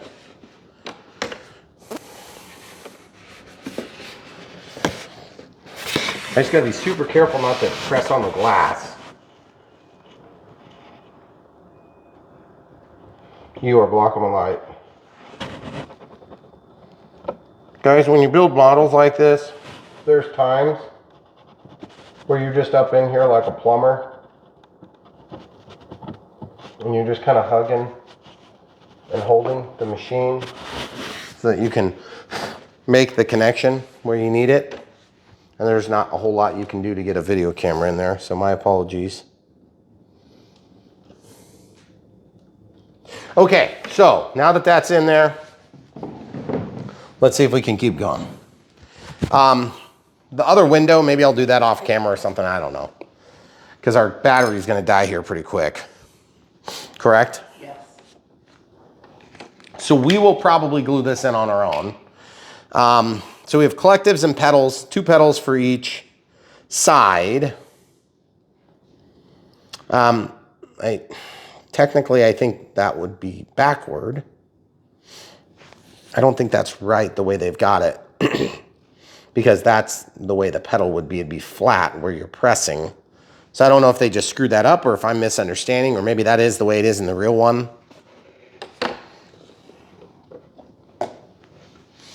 So forceps. If you guys don't know what forceps are these things. They're actually right there. These are forceps. The bent tip ones are the ones you're going to use all the time. And they're like this. These things are lifesavers when you're building models, because you're trying to reach into these like weird spots. And it's just, there is no easy way to do it, period. Yeah, that would be correct. So this is not supposed to be like that, because you wouldn't have anywhere to put your foot. It's not, I think they built it wrong, but whatever. It'll still get the idea. Okay, so we'll see if we can set that in there. They have kind of a place, a receptacle for it, you know, which is good. Ah, dang it.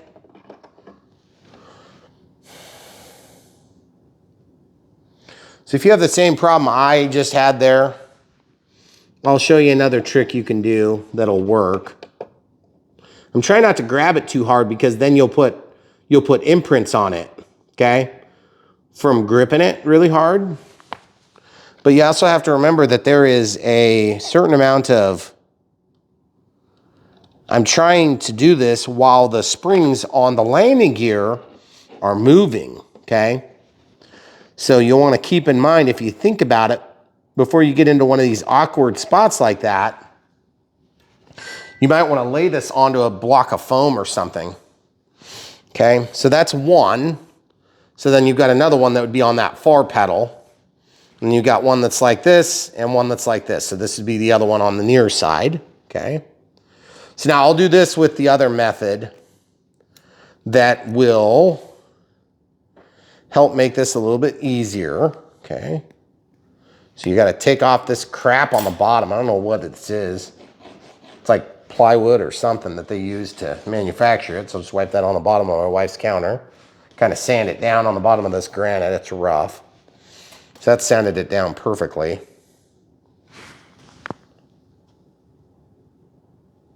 Okay, so you got the glue on there. Then you take the kicker, drip it where you're going to put it. Okay. Now this means you got to get it right the first time. There are no second go rounds with this.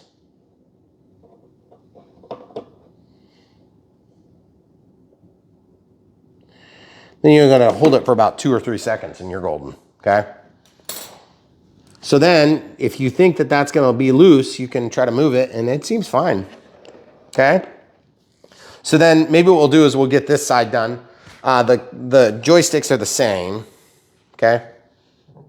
So you see this little material on the bottom. It's like plywood or balsa wood or something. Just kind of rubbing to get down to a flat plane. See? Just kind of get it to a flat plane. Same thing here. Probably better to not use the wife's countertops like that. But that's all right. Okay, so we'll just come in here like this. About 3 or 4 drips of CA worth. And then we'll come at this spot. There's kind of a dot in the middle. And we'll put a drip of kicker. And then I'm going to basically hold this carefully. I don't want to drip CA. So I'm going to try to go kind of quick.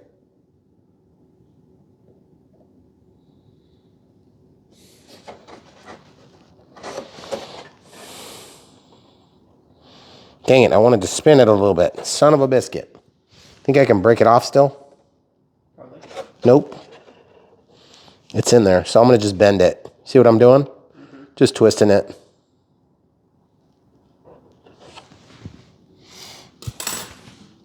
That's probably good enough. It'd be better if it wasn't. Well, I can twist it now, maybe. Guys, I totally broke that off just now. It's all part of the show. What you get for being a perfectionist.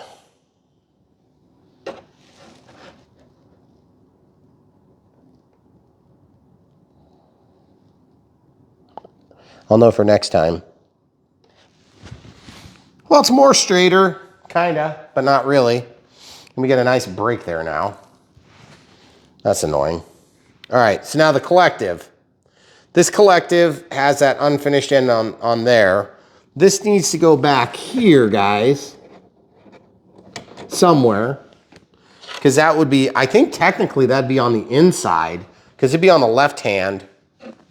So this would technically mount on this side here, guys, I think. It's a left hand collective. But I don't know, are the collectives on the inside always on helicopters like this? Because these are the same. Yeah, they're the same. So I would say, and I need to have my elbow space, so you're gonna have to scooch back a little bit. So this has to go in somewhere. I think it's the left side on both sides. Dang it, now it's falling down. The magnet is holding it now. So folks, I'm going to take a minute and find a picture of this because I want to find out. Okay, so I just rubbed that on the bottom of the countertop and it's going to go on the left side of both. I need to mark it with black, okay? Because black is the rest of the color. And even though it's probably not going to get noticed, I figure it's going to take me 10 seconds to do this. And then it'll be marked, okay? So then I can take this and I'm going to try to glue this down in here so that it pokes up on the right spot, okay? So in order to do that, I'm going to hang on to it. I'm going to put CA on the bottom. And I'm just going to guide it in there and just hope for the best.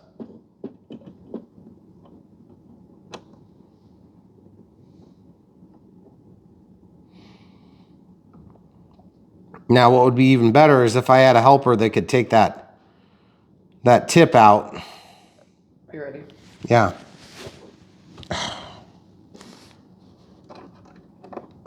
Dang it. Oh, for God's sake. Nothing ever works the way you want. Okay, so we'll try again. Hopefully the kicker doesn't set up all the glue, but it probably will. Okay, so we'll just reach down in there.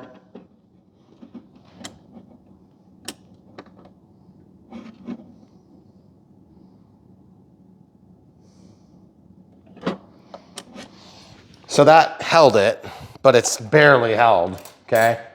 So now I'm gonna get in there with the tip of the bottle. I'm gonna just put a big old drip and let it run down the side, and then between those two apparatuses. And then that kicker will keep working. So that fresh drip will run down the side and hold it in really well. So there's the collective now, so the collective is in the right spot. I'm not gonna try to straighten it like I did the other stick. So now that's where that needs to go. So that's all the different components on that side. Now I just gotta replicate that on the other side, which I'll do off camera because, you know, to be honest with you, it's not rocket science. But in order to do that, I don't need to get in the canopy. The canopy is not necessary for that. You just did that. Well, What do you mean? the collective. I did the collective? Yeah. Oh crap, did I? Yeah. Okay, you might be right. Okay, so we're gonna open this. I haven't opened this one yet. It's kind of sticking. I wanna make sure, oh, it's just not open yet. I didn't go far enough with the handle.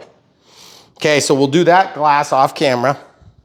So now I just gotta get in there and put those pedals in and the collective. Did we put the stick in last or we put it in first? So the pedals, same thing. Just mill them down so you've got a flat. And that wood is not gonna cause a problem. It'll make the CA work really good. But it's just, you know, it's kind of like, so that's the outside one. And this will be the inside one. So what do you, are you back so far for a reason? I'm just trying to see what you're doing overall. Okay. Okay, so I've got this will be the inside one.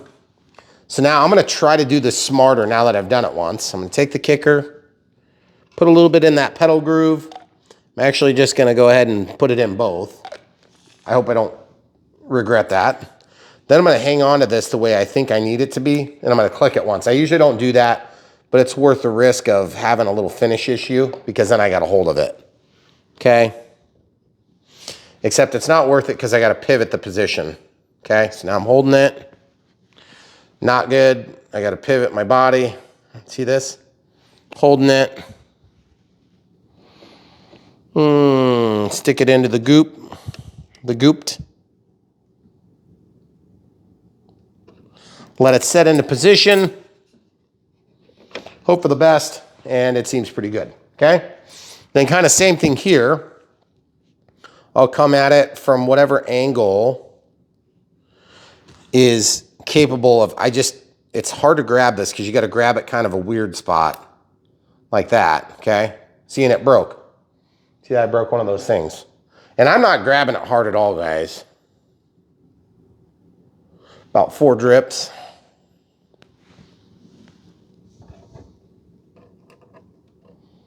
Set that in there, let that CA start doing its thing with the kicker. See, if you get the kicker in there in the right.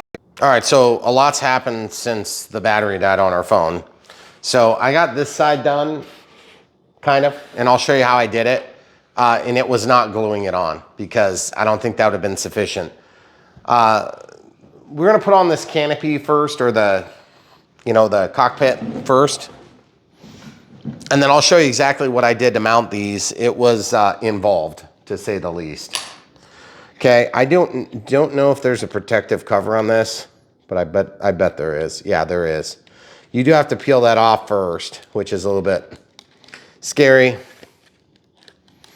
But we'll peel that off. We'll lay that aside.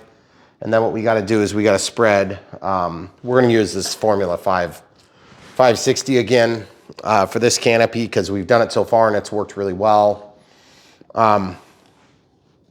Guys, I don't do a lot. I don't do a lot of this where I have to modify a model to make it work.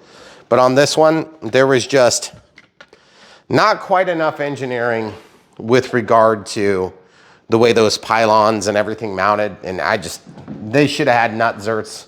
And so I'll show you what we did. And unfortunately, that means you have to get some hardware yourself, which, again, I try not to show these models in a way that, you have to go out and buy additional materials. But in this case, you'll have to buy some additional materials or use if you've got from another kit or something. Okay, so this stuff here, we'll just slather it on. Again, if this shows up, it will disappear after it dries. It might take a day or two to totally dry. But then once it dries, it stays rubbery. That's one of the reasons why I really like this stuff. So, I also got the rest of the foot pedals in on the other side, which went pretty smooth. Foot pedals in the chair and stuff. All that stuff finalized the collective and the cyclic. I didn't break it this time, which is kind of nice. Of course, it's the second time. Camera crew is going to keep her elbow out of the way so that I don't bump her.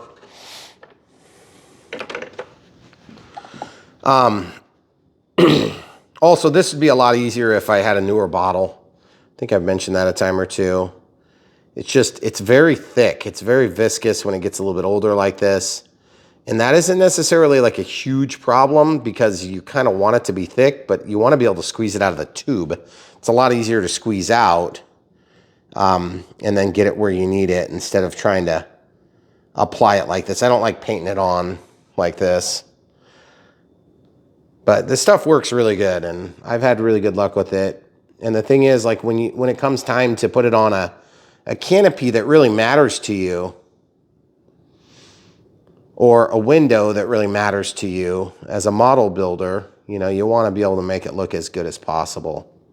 Now, that being said, if you don't care and you just want to get it on there so you can go fly it, then you could do whatever you want. But this will make a model, like what the factory would use kind of finish. okay? But the funny thing is, what the factory would use, many times the factory doesn't use because they assume you're going to use yours. And I don't appreciate that on some of these steps. Now, there is a certain amount of value in having this off. Yeah, that little drip was a CA that I dripped when I was putting on the collective or the cyclic. I can't remember which one it was. But I dripped a little bit of CA there. It's driving me nuts.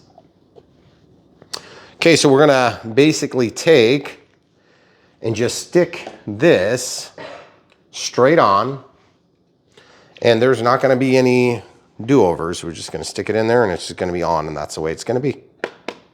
And let's hope it fits. And if it fits good, then it's gonna look really nice, and if it fits terrible, it's gonna suck. I should have probably dry fit that, but I didn't. I just threw caution to the wind. Keep in mind, because this is a flat olive drab finish on this particular model, it will show every mistake you make with just about every type of glue. So be careful about your mistakes and try to minimize them, of course, which kind of goes without saying, but it is true, especially in this case with such a beautiful model. And you might be tempted to try to wipe that out. I would leave that little bit. I would leave. If it came gooping all the way out, then I would probably try to get it. But I would not try to get that. I would not try to get that. You won't get it anyway. Okay? So, now that we have that on there, we can't tape this one the same way we tape the others, but we can still technically tape it. So I'm gonna steal just a little bit of tape, and I'm just gonna hold the corners in place in case I bump it with a finger. I wanna do all 4 corners so it's held tight on the corners, okay? And same thing down here, because we've already gotten a little bit of cure time on that side. And it doesn't really take a lot to hold these things in once you got the glue applied, okay? But I want to at least have the 4 corners, probably a little bit in the center if we can do it, if I have enough left. See, and that glue's, it's starting to poop out, so I'm going to go ahead and peel that out just with my fingertip. And then we're going to take and rip this and stick it down in the middle. And just hope that that is going to give us the finish that we want. Now remember, you do get a lot of strength from a windshield and windscreen and all these different things. They hold the model together. I mean, it gives structural integrity. So sometimes it's kind of like, and by the way, I didn't peel off the backing on this particular window for some reason, probably because I wasn't sure I was done with it. But I can open the door very easily.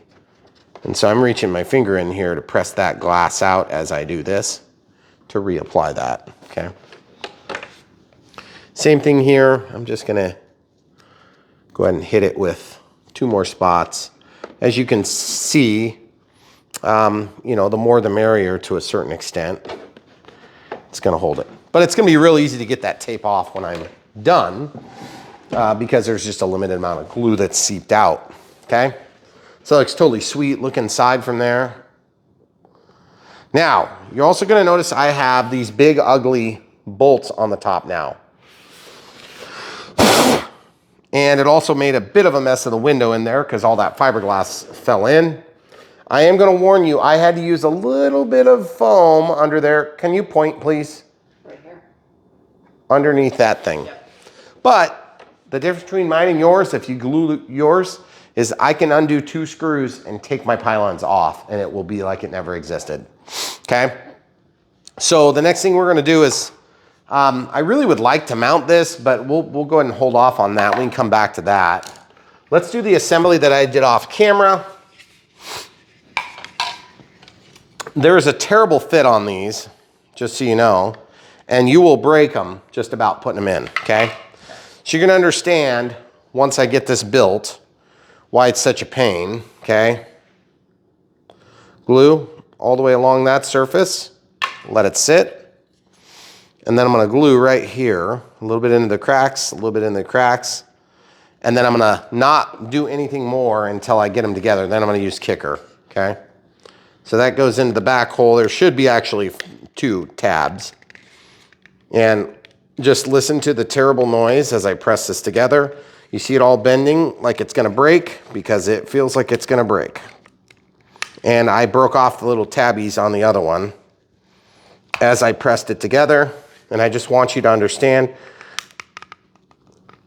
I don't think there's a better way to do this. I know, don't make noises like that. It's distracting. It is a terrible feeling to have to press that hard on a model knowing that you're likely to break it. And there's just nothing you can do about it. If you want to put it together, you got to do it. And I cannot believe they haven't done a better job of this. Those should slide on like every other model that we have from E-flite or FMS or, you know, Freewing or whatever. Or Arrows or Dynam. There's really no excuse for that. Okay, so you see the gap too is imperfect as all get out. And so what I'm going to do with regard to this is I am now going to get in here and just glue it all the way along that seam.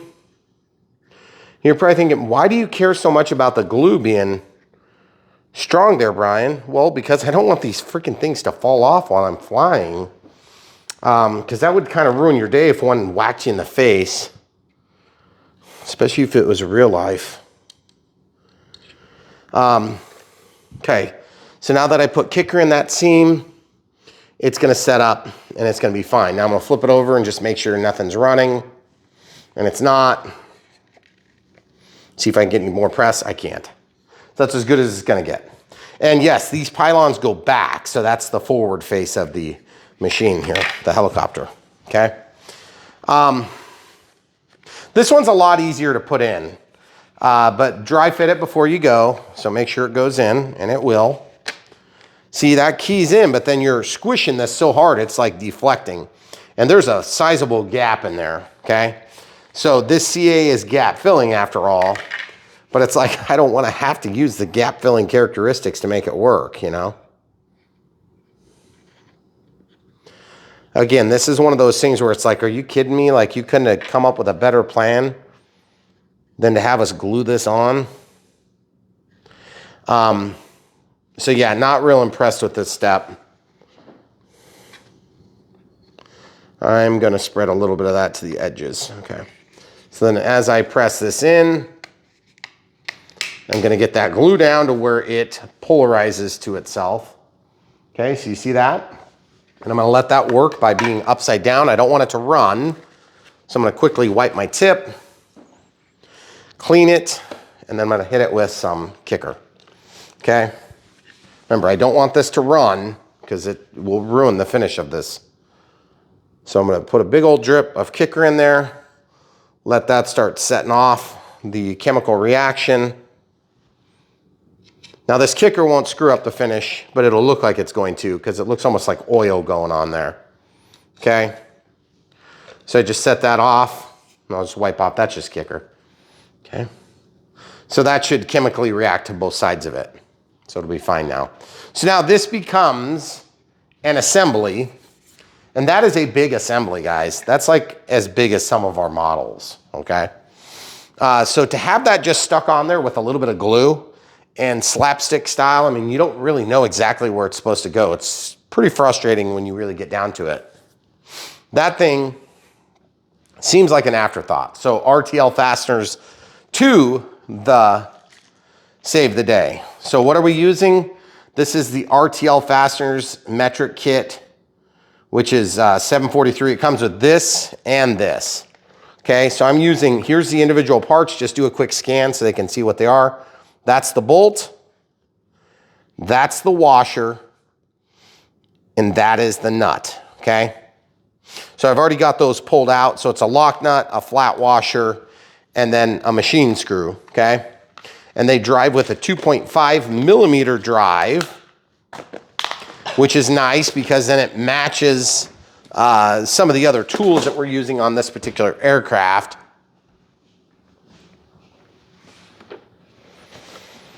So that's gonna be our next move, is to get that mounted, okay? Now keep in mind, you could just glue this, but I'm just gonna tell you, I do not think there's enough strength to hold it. I just don't think there is. We have to do this too, we'll do that next maybe. But I wanna show you one other thing. So when you're sizing everything up, make sure that you don't forget to consider this, okay? So those slide together and they slide in and then it drops down. Show them. Right there. Okay. So you guys see that gap? You would think it would be tight. It's not, okay? I could not get that to work. Because if I got that to work, then the missile rails were canted all funny.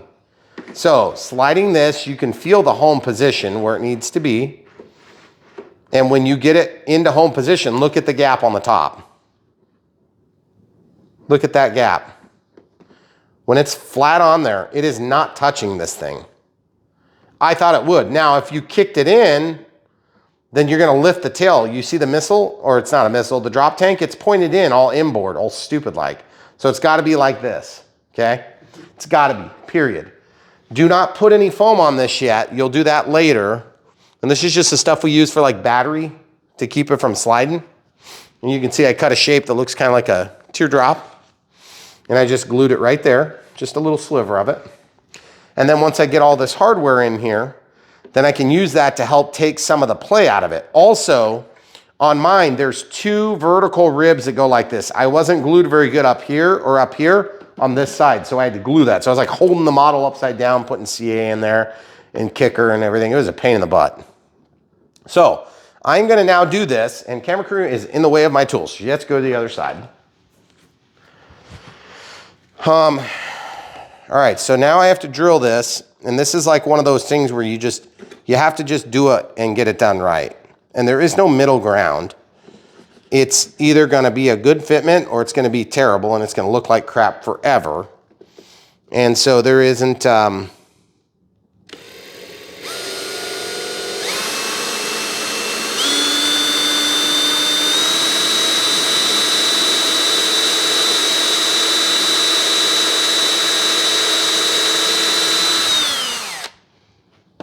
okay, watch yourself.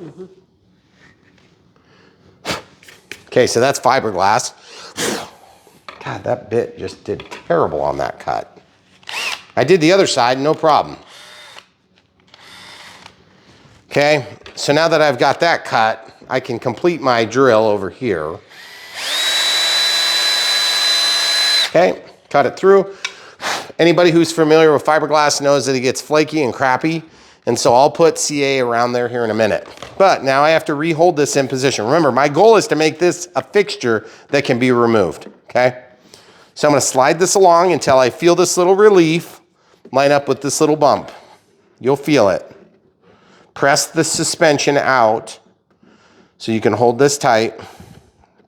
Line up the ordnance rail with the length of the helicopter. It's just an eye thing.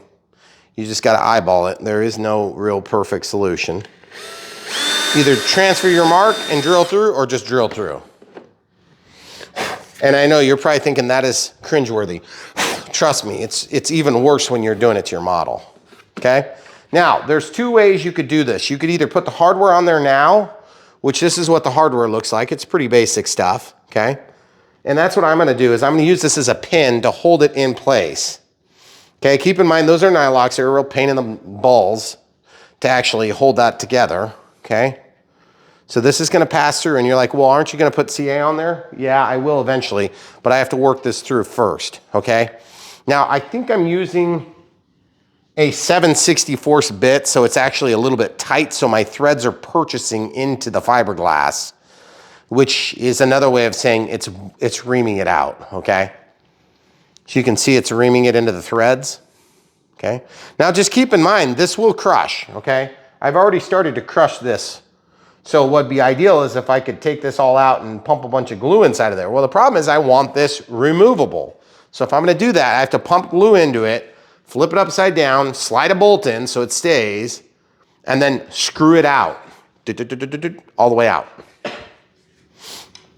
Okay, so now I've got that bolt in through this apparatus, Now I just need to start lining it up, mechanically line it up so that it's ready to pass through it, pass through fine. Okay, and I'm just gonna suck this in as tight as it'll go without putting a nut on the inside.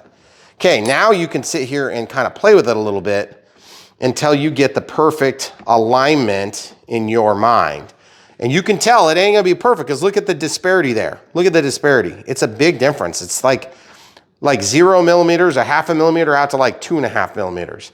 This is a big difference, okay? But what you gotta do is you gotta kind of align the ordnance to see if the ordnance is aligned, because this would be what you would think, but look at the ordnance. It's all stupid looking.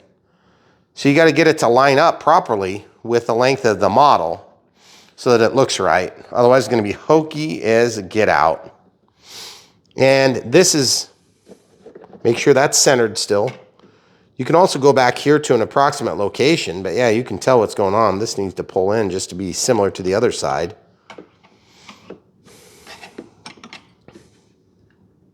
Am I gonna be happy with that? Yeah, that pulled up the whole apparatus. So then, come in here. Remember, you wanna be as far out as you can so you get to the thinner part.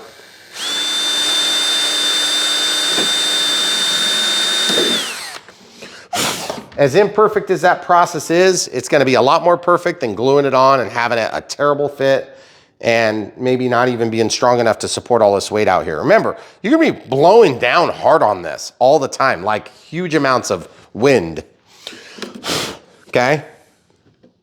So don't discount the amount of mechanical interaction there will be from just air pressure. Okay, so you'll be surprised, just even without having a nut on the backside, look how much that holds it. Now, I'm not saying that's good enough, and you cannot just do that. It will fall off, 100%. Now, if you did self-tapping screw, you might be able to get away with it, but I figured the machine screw looks better. Now, if somebody were really motivated to make this perfect, you could over-drill the top hole, okay? So you'd end up with a big saddle hole and then like a tight hole, and the head of the bolt would suck down inside, and then you could put a washer on there, and you could sandwich the two pieces of fiberglass real tight together. That you could do. The problem is then you're only depending on the bottom half of the fiberglass body, and it's gonna wiggle a lot. I feel like this sandwiches the whole assembly together. As imperfect as it is, I think it's as perfect as we can get it, okay?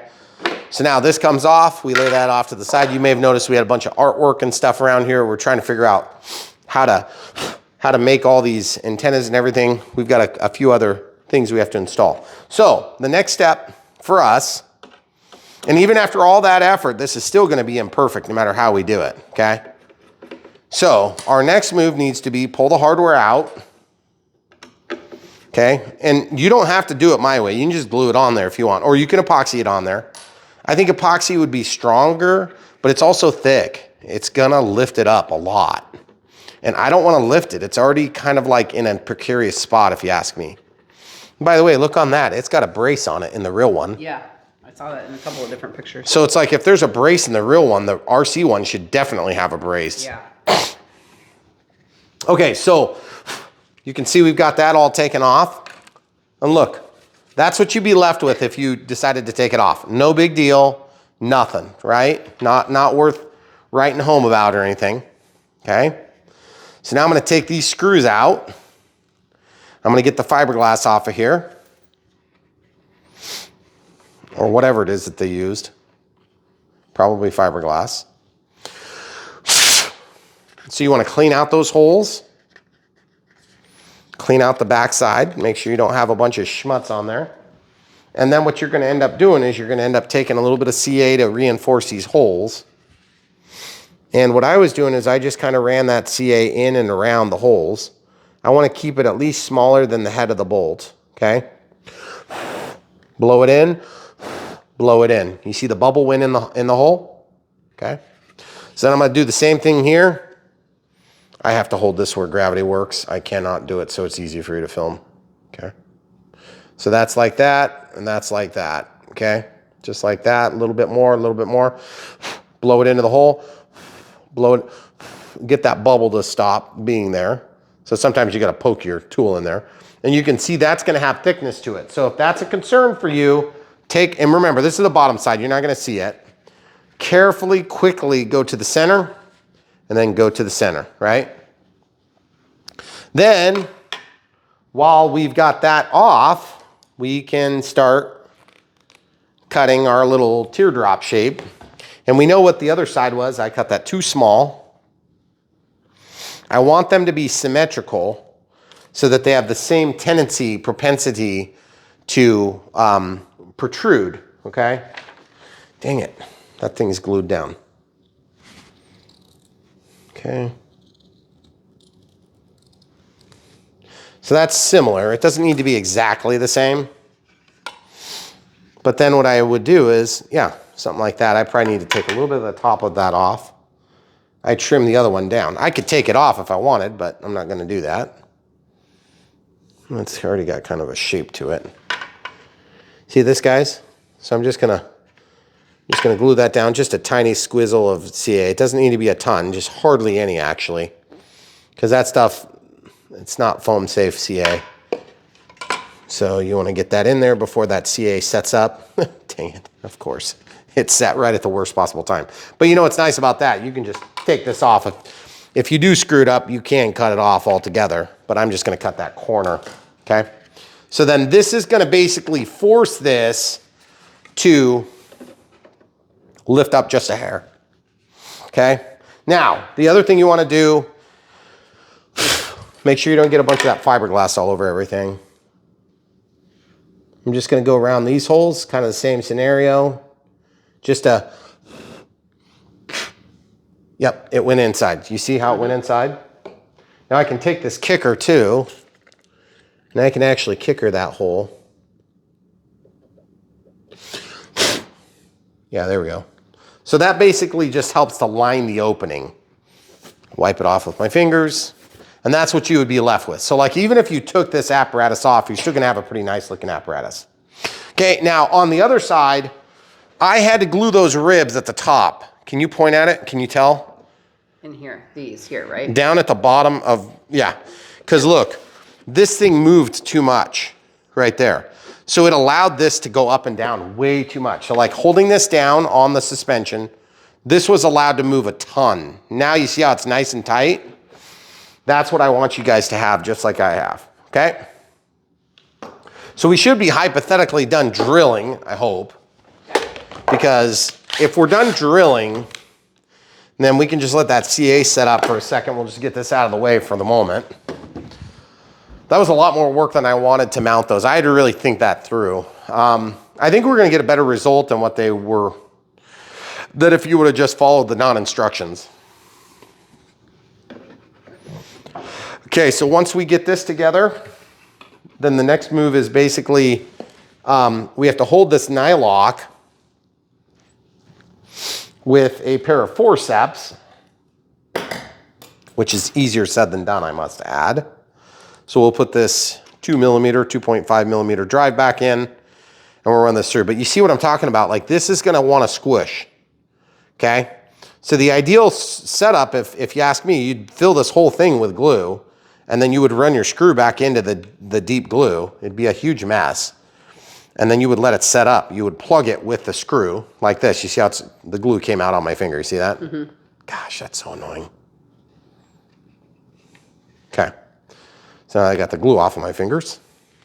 Just try not to get that all over everything. Okay, so now I'm going to take and put this on here.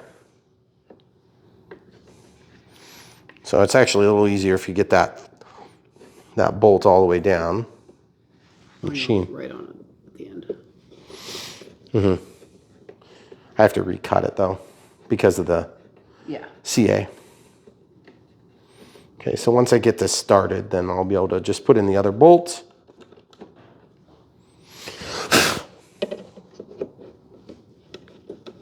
If I'd have picked the other one, I think I would have had better luck because I think the way the CA stacked up, it kind of clogged the hole on this one. So I'll start this one here. It's going to want to fall off at the least opportune time. That's the way this usually goes. But guys, you can see kind of what I was doing here was I'm trying to make it so that we have the ability to remove this thing. Because I have a stinky suspicion that as cool as this feature is on this model, it's going to quickly become a thorn in our side when we go to fly because it's so big. On that back one, you're like right on that rib. Is the bolt gonna clear the rib? Well, that sucks. I must have picked a slightly different location. Or the ribs are in a slightly different location. You see what I'm looking at though? How the heck is the rib in a different spot? The rib on this side is pulled forward. The rib on this side goes straight up. Jeez, that's ridiculous. So that means I was like, how did I get it wrong? Well, that would explain why it didn't go through as easily when you were... When I was drilling? So I think you were hitting that rib maybe. Well, okay, so if you guys run into a situation like that, I'm going to show you how to resolve that because obviously you're not going to be putting a nut on there. So I have a washer, an M3 washer, and then an M3 nut, okay? So there's only one way to do this, and that is to reach in there and do it. And it is not easy. Okay, you don't probably absolutely need the washer. This, of course, is the front one. But I'm going to tell you what. If you use the washer, you got a lot more purchase, a lot more going on there to hold against, okay? I can tell I'm not quite where I need to be. And by the way, this nylock, it's like every other nylock I've ever used. It works fine, finger tight, and then once you get onto the nylon, it's like, oh, good God. Is it going? Can you tell? I think so. Looks like it's tightening. Yep, I can look through the windshield. Yeah. It is just spinning, but I have to grab it now. You guys are seeing why you would need to leave the mechanism out, right? Yeah. So I've got that locked on. So now listen carefully.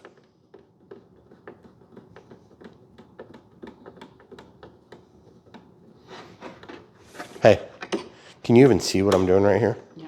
As much as I can. I'm listening. Because the crack is the first thing you're going to hear. Yeah. Okay, so now that that's in, okay, this side happened to go into the wood. So I don't even know if I need to put a nut on that one. How would you? You wouldn't. So what I'm going to do is I'm going to cover that part with CA and kicker it. Okay. And that's going to act as my nut. And that's just the way it's going to be. Okay. So the other thing you can do is, of course, now I have to put this away in the kit. Sometimes I'll take foam or I'll take like a little cotton and I'll make a container for the CA, okay?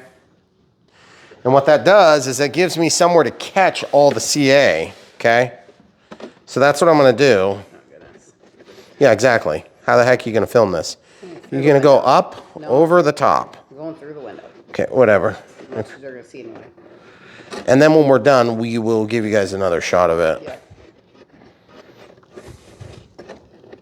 So what happens is this cotton gives us a little something to hang on to. And then I will glue that cotton such that it will quite literally be the supportive member. And I just drip that CA in there and just let that get in there and weigh it down. And I'm putting quite a bit in there. I probably got about like 20 drips in there. Okay, so then I take another pushing tool. I need to move. I have to keep this at a certain angle so I can keep that CA from puddling in weird ways. Sorry. Okay, so from the front window, I hope you can see. Mm-hmm. So I'm pressing that down, and then I'm just pushing this. Ah, crap. I was afraid it might hang on, which it did. That's okay, because I can just use that piece of cotton as well. Okay, so you see what I'm doing? Just drip, drip, drip, drip, drip, drip, drip, drip, drip, drip, drip, drip, drip. Worst case scenario, I'll cut the piece of cardboard. That's a lot, yeah. It doesn't matter. I need a lot. And I'm going to put a lot over here just because I can. And that'll hopefully hold the nut the next time we have to get in there. So we don't actually have to use forceps. But that's very wishful thinking. So then I can let that aside. And then we'll see if this will let us out. I'm guessing it will probably. Oh, it did. Sweet. So now all that CA is basically going to go around and make purchase with those threads. Okay? Now I'm going to take kicker and start a small fire here. That's a joke, guys. Except kind of not really. When you put kicker on stuff like this, it accelerates the chemical reaction and it will create some intense heat, especially when you put cotton in there. So then that's gonna hopefully set up here in just mere moments. Usually it turns yellow, but I can't see it good enough. Camera crew, I'm trying my best here.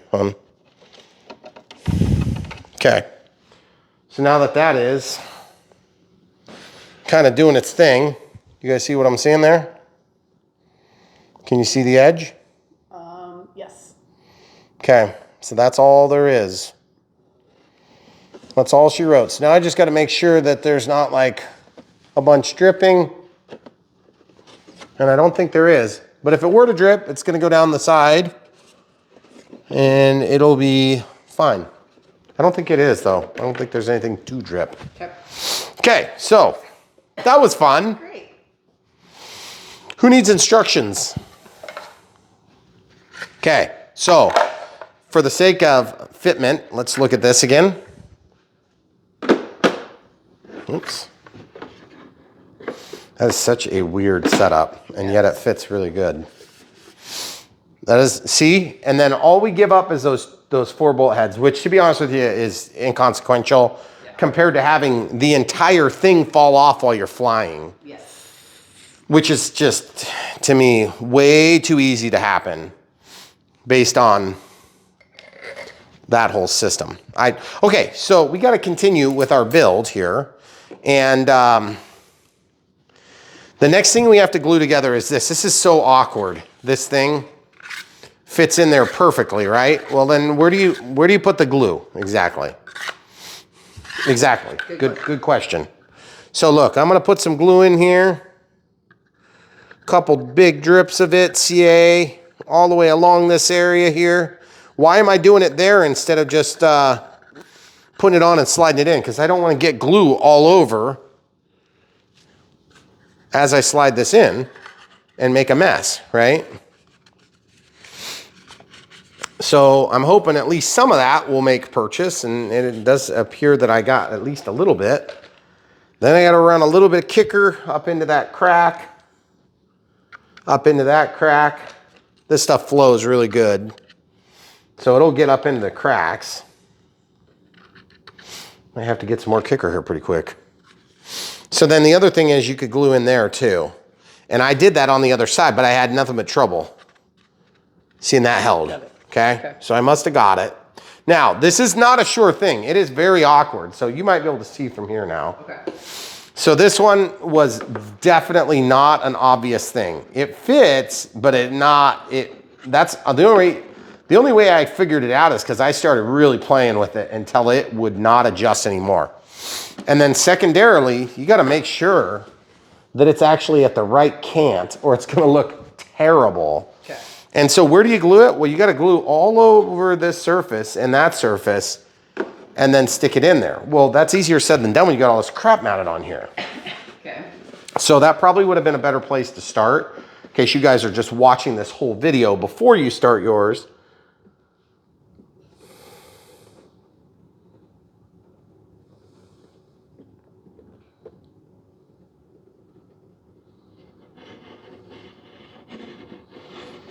So remember, this has gap filling characteristics.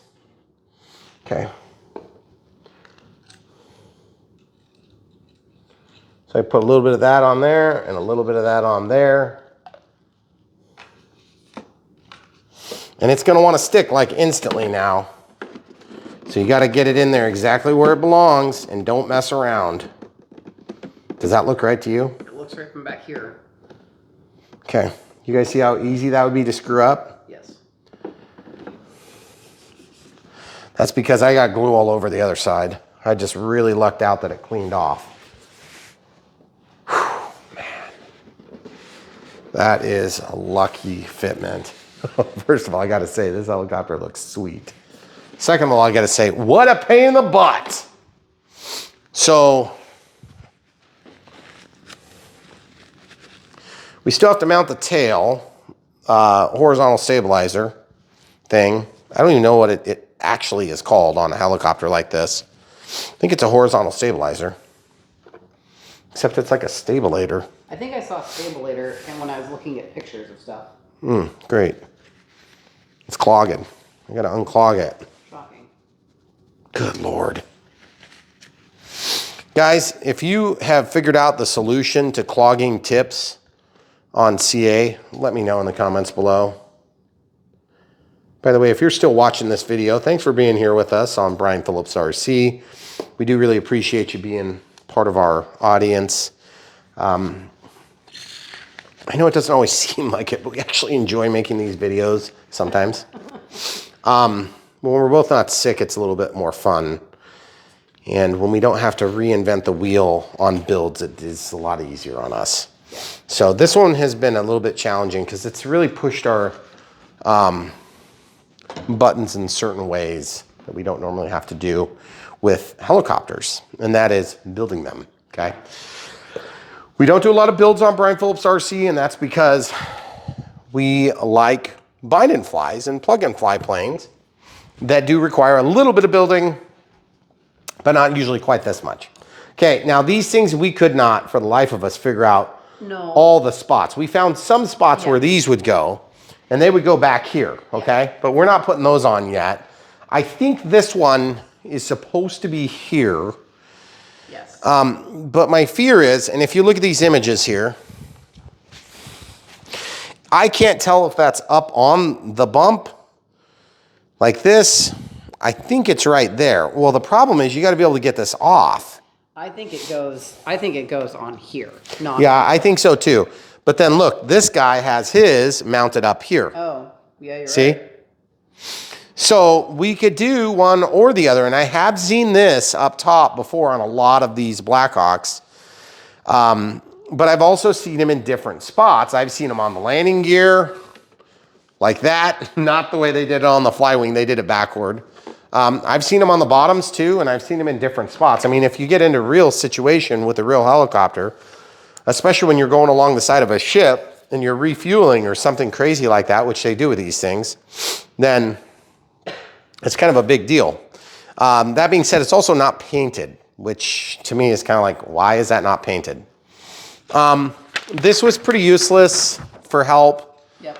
This was pretty useless for help. We pretty much just like went through and printed all the pictures that we thought might actually help sort of solve some of the locations of where decals go and things like that. And to be honest, the decals were helpful. They built this wrong. Plus that chair, you can tell it's tipped up funny. So they must have broke it when they try to glue it in, which I can see how that would happen very easily. In that it's very easy to break those chairs in general, and you have to press really hard to get them to glue in. You remember I was all frustrated with that? Mm-hmm. Well, that's because when you press them in, they don't have a lot holding the front end of the seat, and I could see how people would break them, okay? So, this looks like just 2 screws to put it in. And so they have 2 screws here, and this is definitely the way that's gonna go. That is very ugly. Why is this thing a 3D printed adapter? I don't. Not white going to be exposed like that? Yeah, that is very ugly. Yes, it is. Why? That is ridiculous. This finish on this helicopter is way better than that. Is it possible I'm doing it wrong? No? See it no matter what. That's the way that's gonna go. How? That can't, that's ridiculous. Okay, give me a second, I gotta clean something up.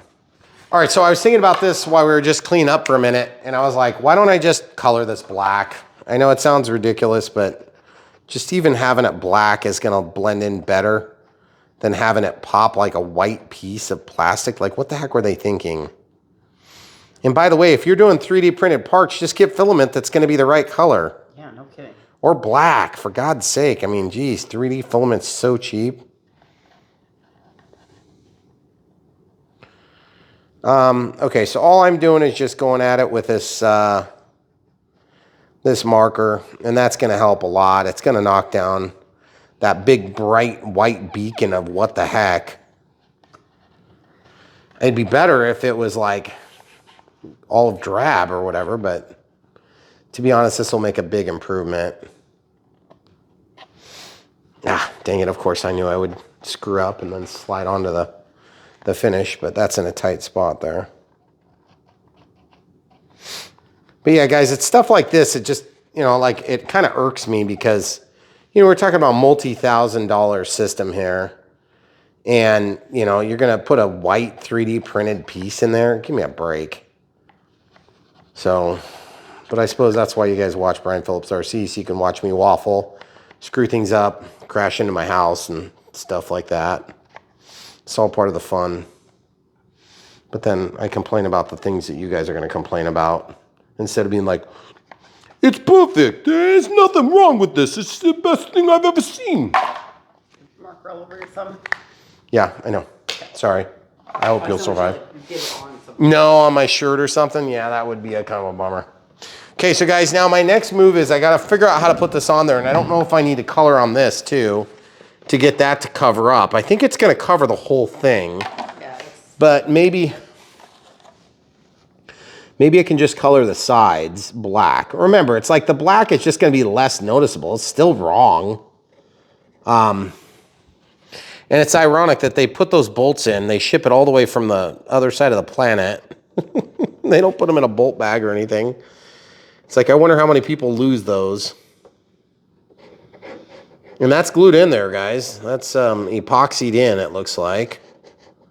So super, super strong epoxy on that 3D printed mount. Which I don't really have a problem with a 3D printed mount if it's internal. And just keep in mind, fiberglass is not like super, super strong on an intense loaded part like this might be. So this actually makes me a little bit nervous in terms of longevity. but it's more superficial than This? Are you kidding me? It's an actual wing. But it doesn't move. Well, it doesn't actuate, but it's still there. It's still subject to all the dynamic forces of flight.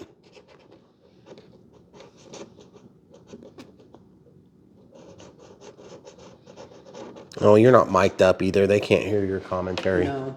You have to talk loud. I'm trying to be less snarky than usual. Yeah. You failed. As usual. You can just hear my response, so I sound even more like a jerk than usual. Whatever. If you guys are watching this channel, your wife already thinks that anyway, so don't worry about it. They don't want to hear my sickness. Yeah. Okay, so there's that.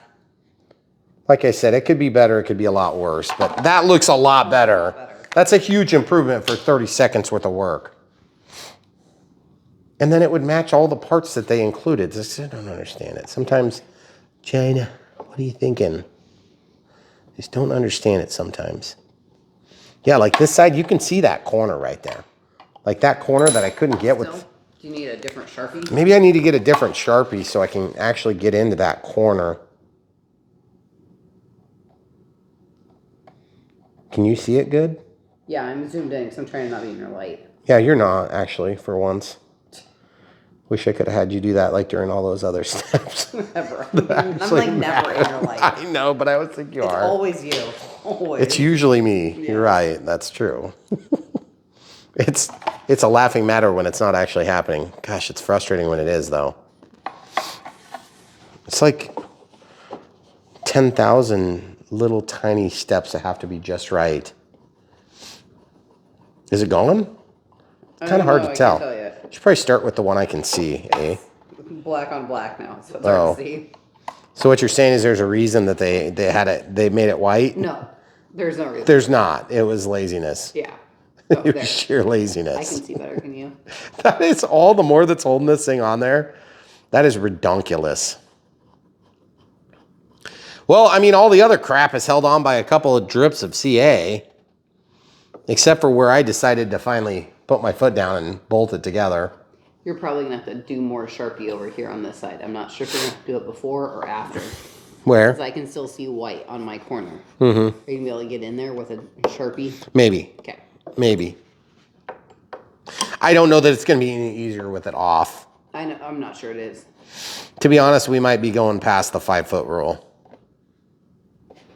Can you see it 5 feet away? I don't know. Maybe. Do you want me to get a fine tip Sharpie and see if I can?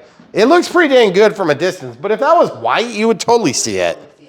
You would 100%. Like, what were they thinking? They just ran out of black, so we'll just throw the white filament in there. Yeah. Yeah, that tip is still not reaching all the way down in there. Mm-hmm. I think we're tempting fate. Probably. We're tempting fate going any more than that. Okay, so I'm putting this away before I make any more bad mistakes. Yeah. What do you think? That is one beautiful heli. It looks sweet. And it is not done. No. It's been a few hours in the making. And I'm hoping, honestly, guys, I think you're going to get some value out of this because just in that mount, that's going to be a big savings of effort because that mount was like, took a little bit of thinking in. It did. It's not like a rocket science thing, like, oh, wow, look at me, it's smart. I used bolts to hold it together. But to get it in the right place and in the right orientation, like. And level. See this? Look at that. Look, guys. I bet even if you should have seen it before, it was moving like 3 millimeters. It was bad. It looked terrible. So that looks really good now. And I like the alignment, and you can see that the missiles and the drop tanks are now aligned. If you would have done it like pointed inboard, it would look so dumb. And I guarantee you would have noticed it if you're anything like us, like me. So, all right. Now the next big ticket item is, I am torn. Do I want to put the actual helicopter in? And the answer is probably, because I have to do this in order to tell how much headspace I have and where this is going to land, so I can decide about the blade cutter or the line cutter or the cable cutter or whatever. Because it's either going to be there or it's going to be there. And I think either one would be okay, but I think that this one here would be where I'd prefer to have it. Simply for the fact that I can then pull this out. But you see where I just reached? I know, that's what I'm trying to pay attention to. Yeah, every time I reach for it, I always reach for right. Yeah, if you have your hand in the front. But it's going to be, but like I wouldn't have been, these magnets are crazy strong. Yeah. I think we have to put that in next. What? The body. What? Obviously. Okay. I mean, yeah, duh. There's no other way. Isn't that what you were just debating about? I wasn't debating about it. I was just saying it's got to happen. Okay. Okay, so we got to pull this cable out so we can plug it in. I'm going to come on this side of you, I think. Okay. And that plugs into this L7. And I'm trying to remember which side it plugs in. It looks like it goes right there. Optical flow, no. LED. Yeah. So I think I go up and over. And like I said, there's only one place to plug in the LED. So I think it goes like this. I had it upside down, folks. So it's clicked in there. And then I got to grab this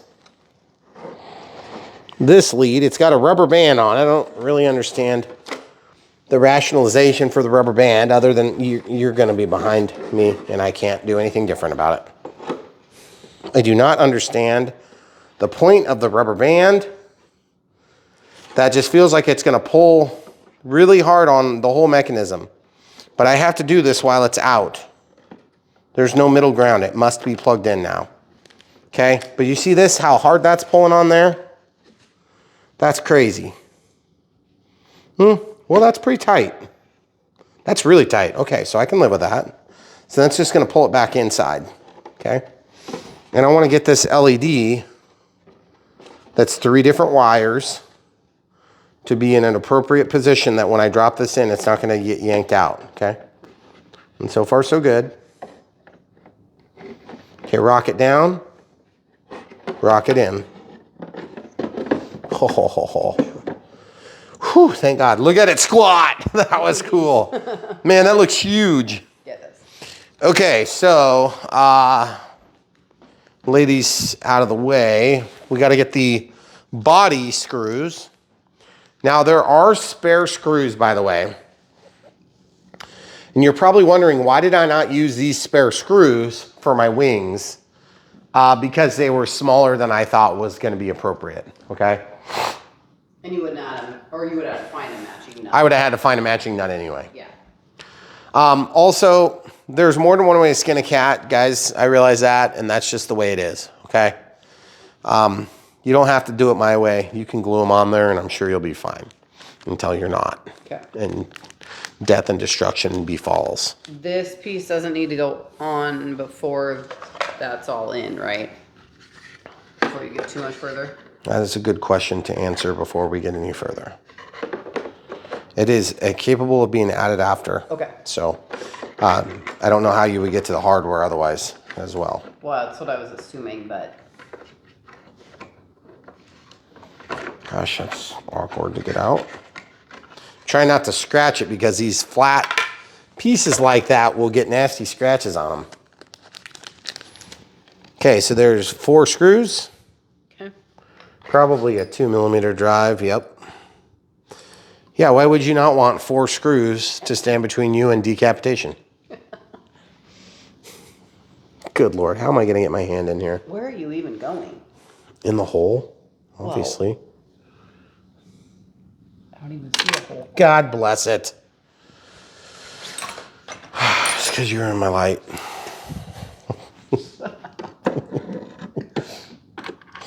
I got the screw.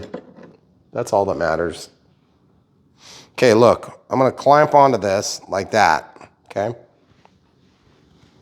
See, like this. I'm just going to get one of them started. Okay, I'm in the hole.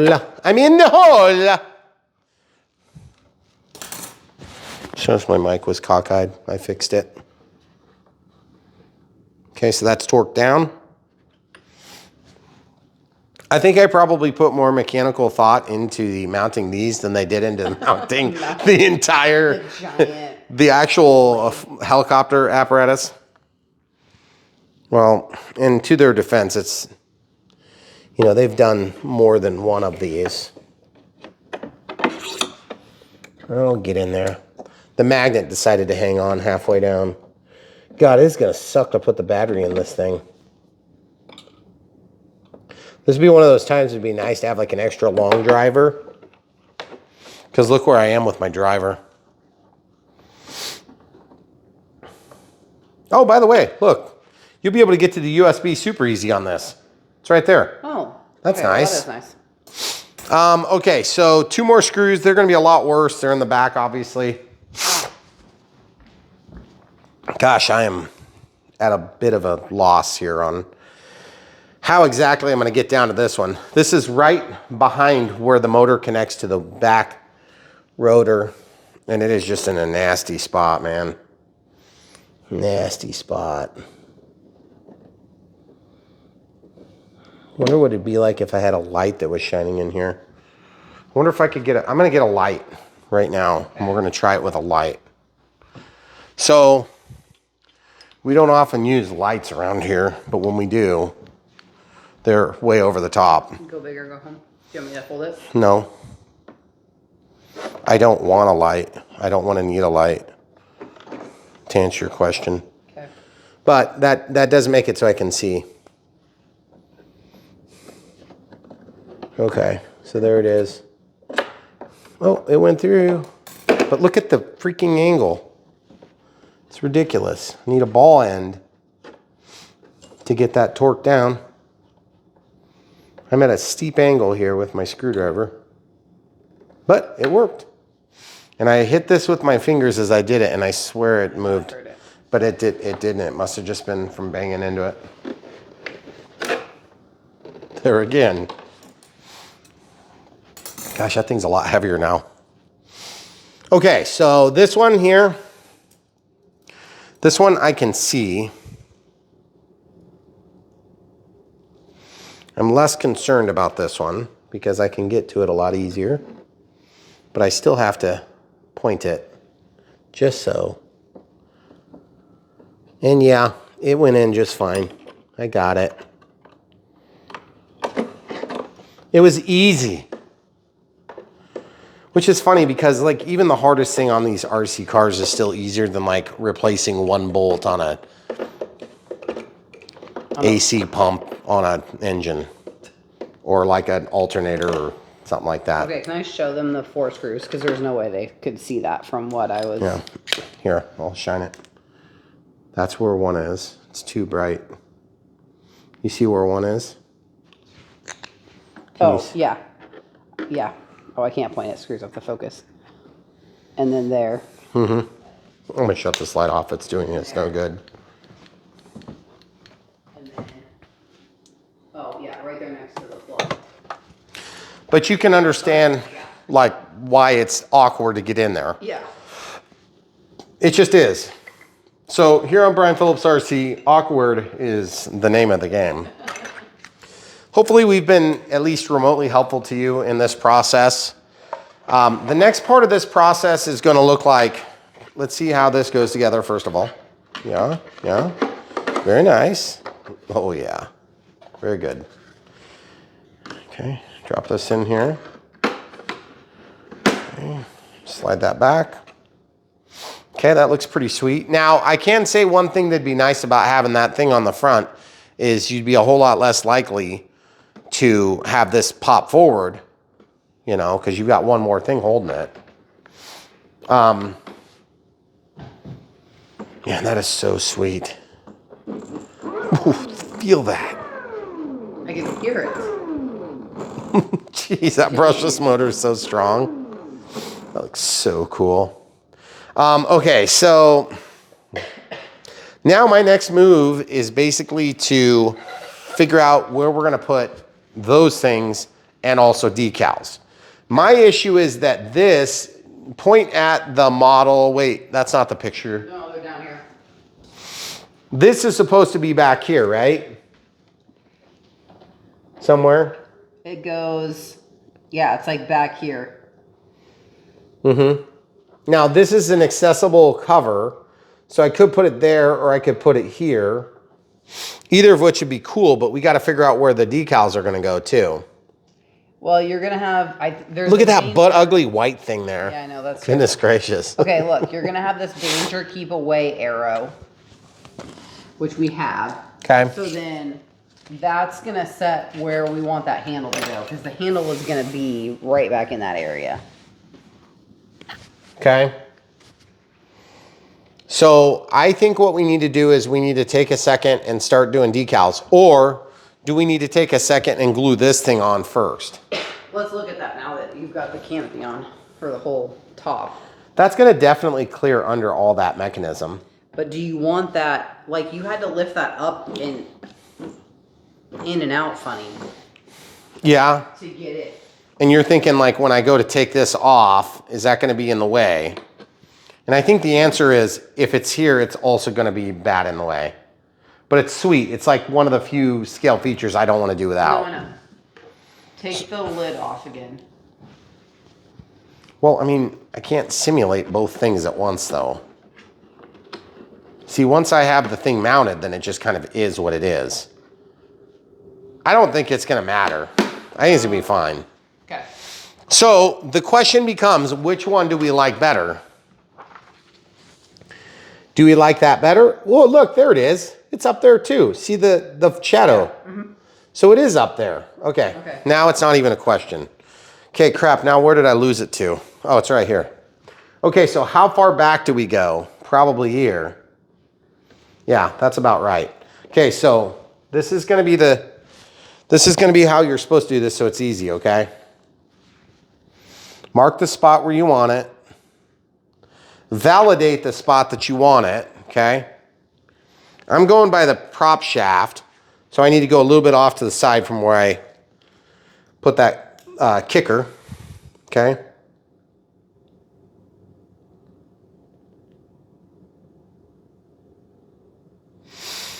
Put enough glue on there. Don't cut corners.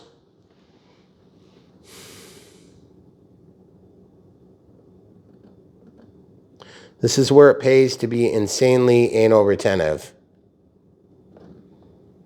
and have a good eye for details. Did I do it? And I still managed to get it off center to the left. Excuse me, to the right. Yeah, so it's too far over, right? A little bit. Just stand a little bit off to the side and it'll look great.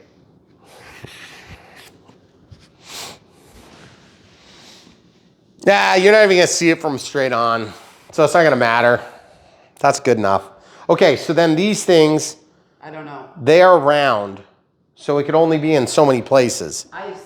I think it's like a door thing. No, but I've seen a couple pictures where there are handles, like, they're horizontal that go along that back. I have seen this that in, is like, curved. pictures. It's curved. I know. No. The little shorty ones go back there. So where's the pictures you're seeing that are like where these are? I only found like one picture like that. Okay. Are you sure it's not supposed to go on the door? I don't think so. I looked specifically at doors to see if I could tell, and I cannot. And it's not on, they don't put it anywhere on any of the actual. Oh, there's one. Look, right there. Right there. Yeah, right there No, and right there. I think that's the door itself. No, that's that thing.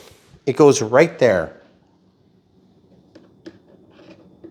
Or something like that. That is totally right there. You're not going to see it on this because they have those windows slit open. And that might not have the same handle. But look, there's a handle. You know what that handle's used for? I wonder if this slides open and they can get in and out. And they can go out there and check the landing gear. I mean, I don't think that makes sense to me. So that's where that goes? I mean, it's in the picture. Right? Okay, so what other decals do we have to put up there? I don't see any decals. So I think I don't think there's any decals right up by the doors. Guys, this is when instruction manuals come in handy. So you don't have to do this stupid nonsense, back and forth crap. And your wife doesn't have to look up 14,000 pictures of blackhawk. But that's all right. She only found one picture of an Apache. It was a Cobra. It was an Apache. It was a Cobra. Hun, it was an Apache. 100%. It was? It was not a Cobra. It was an Apache. Jeez. Well, Google told me it was a blackhawk. That's because I knew it wasn't just because you got the search results that way doesn't mean it was right. Okay, look. So this, I think that's where that goes. I'm pretty certain it's not back here. Okay. Okay, and I mean, it's not going to hurt anything if it's there. Okay. No. It does look a little bit like a homeless person is living in here.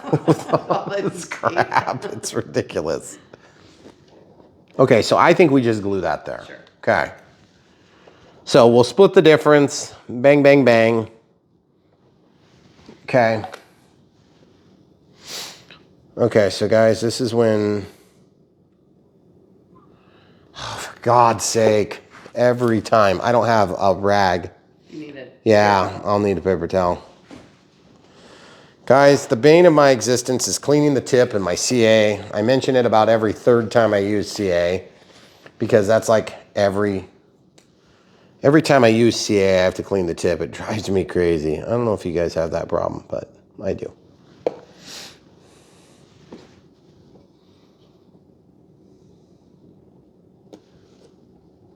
Okay. So what I did is I stuck the bottom down, let it stick. I stuck the middle down, let it stick, and then I curved it into the top. Now I'm holding it. Now I'm waiting. That looks pretty awesome to me. Now that I understand them not putting on at the factory because that would never survive the trip from China land. Right? Right.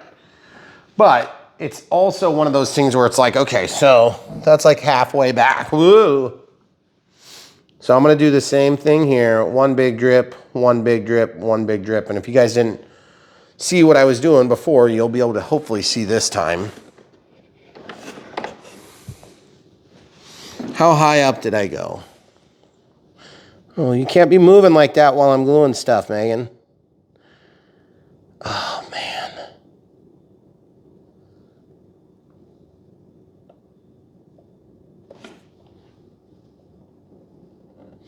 You realize you cannot do that while I'm gluing stuff like this.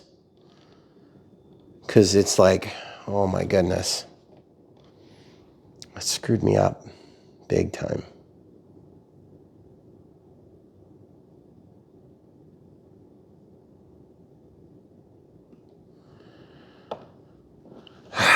Dang it. It let go of the top and the bottom now. Son of a biscuit.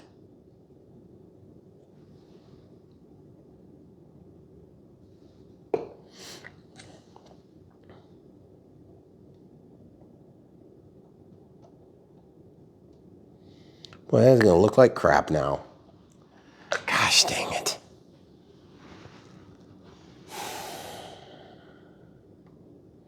Some of these things you get one shot at, guys, and then if you don't do it right, it's gonna look like crap. That's exactly what happened on this one. Very frustrating.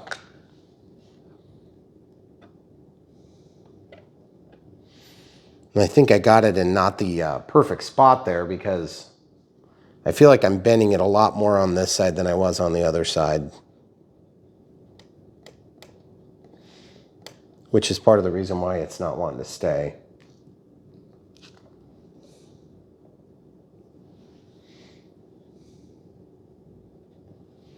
A little bit of drip of glue. Touch the one side, let it cook around.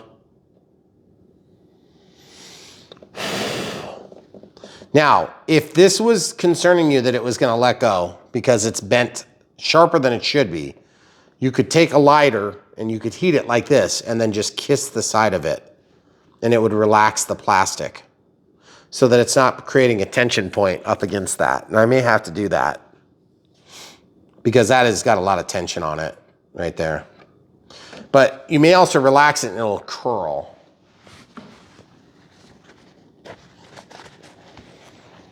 Yeah, I don't know why that side was so much harder. Worse lighting, that's a big part of it. I got it pretty much right, but the thing is the drips are bad now. Also, this glue is kind of like an overnight kind of thing for holding the windshields and glass.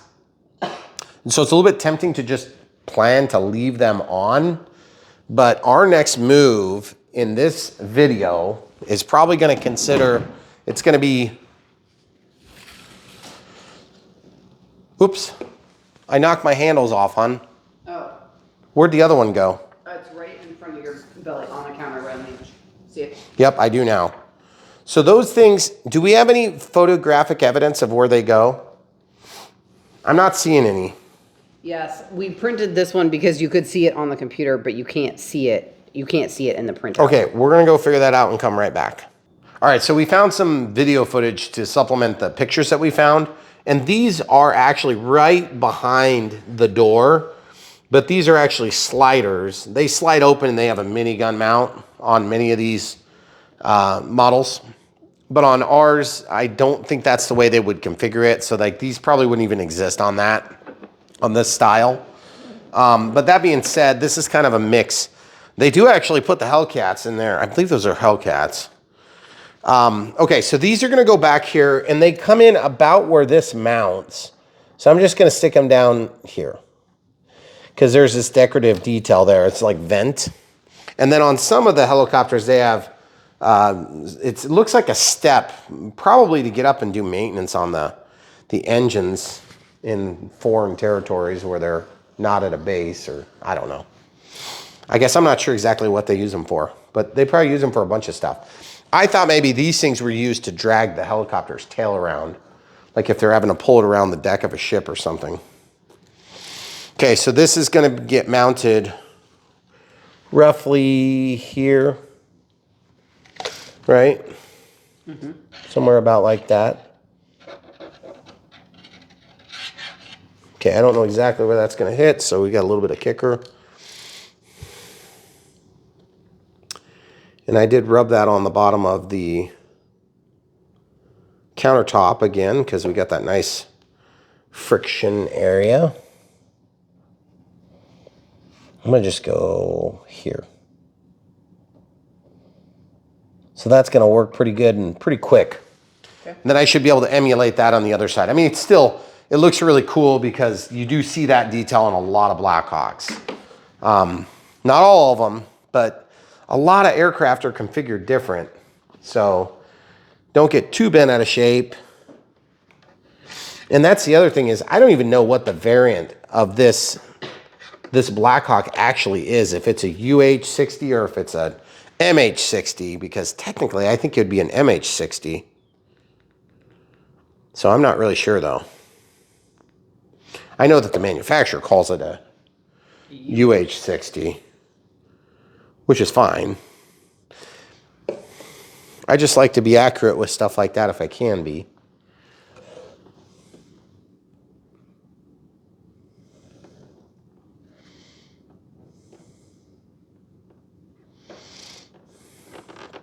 Trying to get those exactly right is easier said than done. And you can see from that vantage point, I didn't get it perfect. Pretty close. But I'm trying to get them at the same height too. And I think I'm gonna miss the mark a little bit on that. That one's pretty good. That one's a little bit lower. Yeah, I went a little bit lower, but that's okay. I think we're gonna be okay with that. So now the next big thing we have to do in terms of assembly and build would be blades. But because we have to turn it on and test, make sure things are gonna work, we really don't want blades on. And then finally, I'll probably show a decal. You're never gonna guess what happened.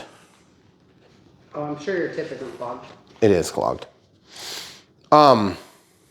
But that's one thing that we wanted to share was just that they will work, okay? Yeah. You don't have to get calligraphic stickers. I mean, you can if you want. And they are good, by the way. Calligraphics are awesome. But I don't really want to have to spend more money on a helicopter if I've got it right there. Came with it. Okay, so our next move is somewhere between decals and putting the rotors on. What do you think, hon? Come back to the decals at the very end. We'll go ahead and get the thing powered up, make sure things turn on. But do you want to have the blades on to power it up the first time? No, Okay. because I don't want to die. Right. So these are not included with the transmitter. There are 4 AA's. Okay, so we're just going to pop these in the back. So the flat side to the spring, flat side to the spring, flat side to the spring, and flat side to the spring. And then close this back up. Sticks all up. Press and hold power on both sides. Turns on. You can see, press and hold to unlock. You can see we have channel 5. So there's 6G. Oh, that's so annoying. Watch this. Unlock, system, oops, system, function. Where is that? Screen lock. Unlock. Ah, that's so annoying. Screen lock. Oh, so annoying. Unlock. Okay, good. Now it's not going to time out. You're going to have to get a little bit more aggressive with that there. Okay, so the fly modes are 2000 for pulse width modulation is GPS, ATT's at 1500, and then 6G is at 1000. So 6G allows you to go up and down, and that's not locked, okay? ATT holds the altitude, and all 3 in GPS holds the position in all 3 axes. But all 3 of those modes, this is automatically held to level, both in pitch and roll, okay? So we will probably and eventually set up a 3D mode instead of 6G. I think 6G is a joke. It's an insult to people that fly this type of helicopter. But at the same time, if you fly 6G and you like it, I don't mean to take anything away from you. I just don't want to have to open a box and then immediately change things.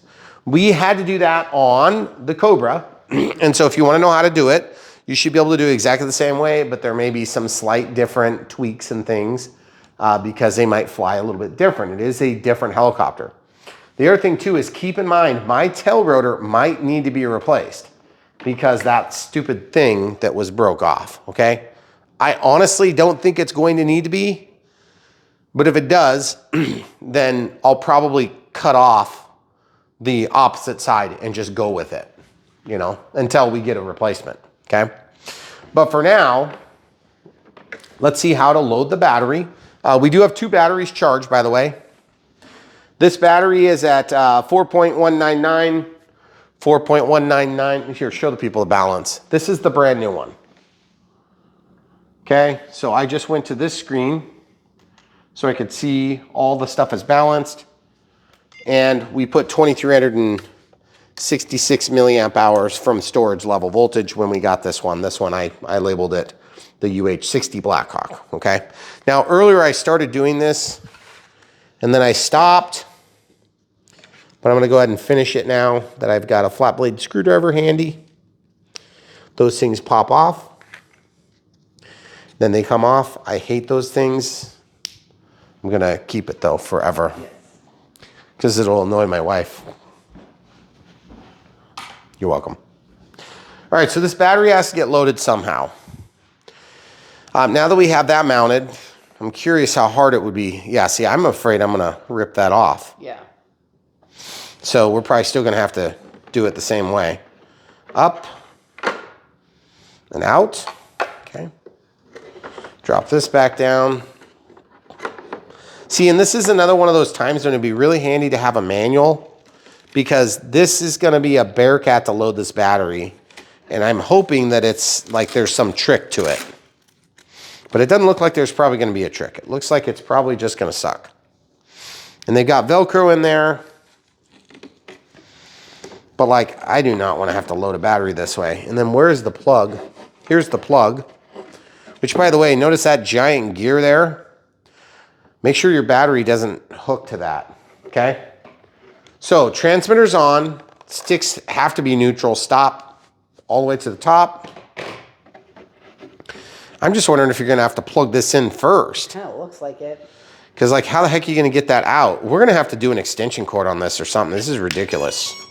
Jeez. Nice spark.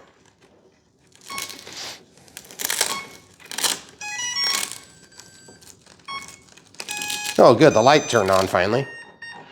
Okay, so I'm not like super worried about this thing taking off on me because I've done this enough times, I understand how they work. But if it's your first time, you want to be extra careful, make sure that you get everything right, and you may not, so just err on the side of caution. Trying to figure out how to make this battery fit. It's super easy with blades on there. Well, I mean, yeah, I think so. It's going to be a giant pain in the balls, is what you're saying. Mm-hmm. Yeah, okay, I agree. It's kind of a pain to load it in the... well, that's not fun at all. See that? That's ridiculous. I hate that. Okay, let's see if I can go the other way with the battery. Maybe I can go this way. So it's like this. There is no way that's gonna fit. That ain't gonna fit. The stick's way too far out. Okay, so real quick, no movement because we're in GPS. ATT, moving, leaning. That's pretty cool. And then 6G, same thing. Collective up, collective down. That's pretty sweet. I love the lights. We're kind of spoiled on the...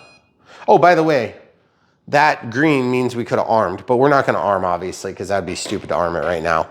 Also, what the heck are we going to do about this battery? That's the next question of the hour. Because look, in order to actually make this work, I'm going to have to like go between these leads or something. Don't you think? Or maybe squish the lead down. That's what we'll have to do. Probably. Gosh, I don't like that at all. You can't go lead up because you don't have enough length. But I don't like putting the leads under pressure like that because... I know. But you know what? That actually wasn't that bad. I mean, I'm not a fan of the way that that fits, but we're gonna have to stop that from slipping out. Yeah. So we're gonna have to do our shelf liner trick, you think? Looks like it. Or just pull it tighter. It is pretty easy to load. I mean, it's got nowhere to go. It can only go so far over to one side or the other, to the extremes. Well, yeah, with that on, does it change it even more? Maybe. If it even goes. Which, show the people. That's kind of awkward. Is it all the way, is the battery all the way down? I don't really know that you have a choice. Like, what else are you supposed to do? Let's pull this out and see if there is another way. I don't really know what the heck you're supposed to do. Are you supposed to put it the other direction? Like sideways? Yeah, maybe you slip it down like this. Oh, we could do that. Turn the light on and see if they can see. Maybe we can go this way. Yeah, I bet we can do that. I bet we could do that. That would be fine. That gets the weight down. I like that a lot better. It's actually not too bad either. It's gonna be hard to get a different battery in there. This thing is heavy. I bet it is. It's like, wow, it's not sub 250. Okay, so very, very cool. So obviously you can see the swash working and all that stuff, which is cool. It's gonna look a lot less janked up when I've got all this junk off of there. But I do think that the next move for us is gonna be clearly setting up the decals, right? Don't you think? Yeah. Because we gotta have decals. The other thing I notice is that every single Blackhawk I see, this is mounted at an angle. I really wish we could have done that on this model, but I'm assuming that there was just too much geometric complications by having that pressure going at the side like that. The other thing too is, I think it'd be super cool if this thing was active and it would go straight when you were flying straight, because I can tell you this, my experience with the Flywing one is that it does make it kind of dive like a dolphin. So I'm hoping that this one doesn't also have a propensity to want to dive as you start moving forward. Because they do that in landing to help arrest the forward motion too. So, and obviously on a real one, this tailplane would actually have a function, okay? So really excited to see it go. Let's just show putting one blade on, but we can do that with the batteries out now that we know what's going on. There is no more setup on this helicopter. That's the beauty of it. Now, we might set more stuff up later, but we're not gonna do it right now because we promised to do kind of like a stock configuration first, okay? So that's not so bad actually with it turned sideways. It's just very weird. And it's gonna be hard to remember how to do that because it's just an unusual size and shape. Yeah. But like honestly, it worked. So it's probably not a big deal. So the transmitters are gonna freak out when you disconnect your battery. You can just turn it off, buttons like that. So this one needs to be topped off before we fly it. By the way, this is not an H1, this is an L7. The H1 is what they used to use in the Flywings, and they don't use those anymore. They use the ACE controller, okay? So if you're trying to figure out which one's in this, it's called the L7. And I think that's it is not an offering from Flish, but they say Flish on it because there's no way Flish can put that much technology into it. They buy it from somebody. I just don't know who it is. Anybody who knows what it is, just let me know in the comments below. Okay, so we have a nut. It's a nylock. And we have this. I mean, these got to be on here, so it's time. Well, you'll probably take them off to put decals on, but we can show them. Well, I won't take them off. Why would I take them off? These swivel. Sideways. Okay, guys, on the Flywing, those things do not swivel, okay? Which means that they get in the way. These are folding, okay? So as tight as you need it, back it off till it breaks under light loading, okay? See, I can fold these to store it. Okay. You can't do that with the Flywing, but they have a quick release mechanism that these pop off real quick. And so that's a real sharp setup, okay? But it's also, like, honestly, it's just so much of a smaller system that they can get away with it. This is a bigger system with heavier blades. And there's something about, like, when you first spool up, there's actually a movement that's part of the way that the helicopters work. I don't understand enough about it to be able to articulate it in an intelligent way. So I'm not going to say it, but I know that it matters, okay? These are fitting really good. It's really easy to put these in when you have a well-designed helicopter. My first Flish, I remember they were tight, remember? On that, weren't they tight? I remember, like, it was really hard to get them in. I don't remember. I thought that they were really tight. Okay, so tight as it'll go. That might be about right, actually. It looks like they did update the blades towards the end of 2025, maybe. That's not as tight. Just try to get these about as even as you can so that the breakaway point is about the same. By the way, I like that they're a big, beefy blade. And frankly, the size is probably pretty close. You can tell when you look at this airplane, or excuse me, not airplane, you can look at this. This is a bad angle, bad angle. There you go. You can see to about where it goes. Oh, that's the radio controlled one. This one's the That's a good problem to have. If you accidentally mistake the real one for radio controlled or vice versa, that means that you're in a good echelon of RC. This helicopter is really, really nice looking. Yeah. And the mechanism on the Flish is really good. Like really, really solid looking stuff. I've got no questions about whether or not this stuff is going to work well. It just looks really well made. It's all metal. And I mean, they don't got any corners on this stuff. It's all metal and it's all bolted together. So you can actually configure this to go different ways too, which is kind of cool. Because the way they designed this whole swash mechanism. The only thing I don't like about the swash mechanism on the Flish is that it does have a distinct look to it. So it doesn't always necessarily have a super scale appearance. Compared to some others, they do a better job of mimicking a scale appearance. And usually what I mean is like on the small ones. Because they'll make a plastic mechanism that makes it look like a Bell 206 or whatever. That's pretty good. That's a little bit looser. So we'll just torque that down a little bit. That's closer. A little bit tighter. And you just gotta, I don't want to say it's guess and check to it, but to a certain extent, that's what it is. It's guess and check. Okay. Gosh, it's like takes a lot of effort to move that thing. That looks really good. So guys, special thanks to Sterling Kit for working with us on this Flish. Follow the links in the video description below. You can help support Brian Phillips RC when you buy from those links, when you do decide to buy. But as usual, with every other product that we've ever reviewed on this channel, we don't want you guys to buy stuff just because, you know, we said buy it. We want you to buy it because it's right for you. And if it's right for you and you buy it, just buy it from the links. So that way, we're not asking you to do something that you wouldn't otherwise do.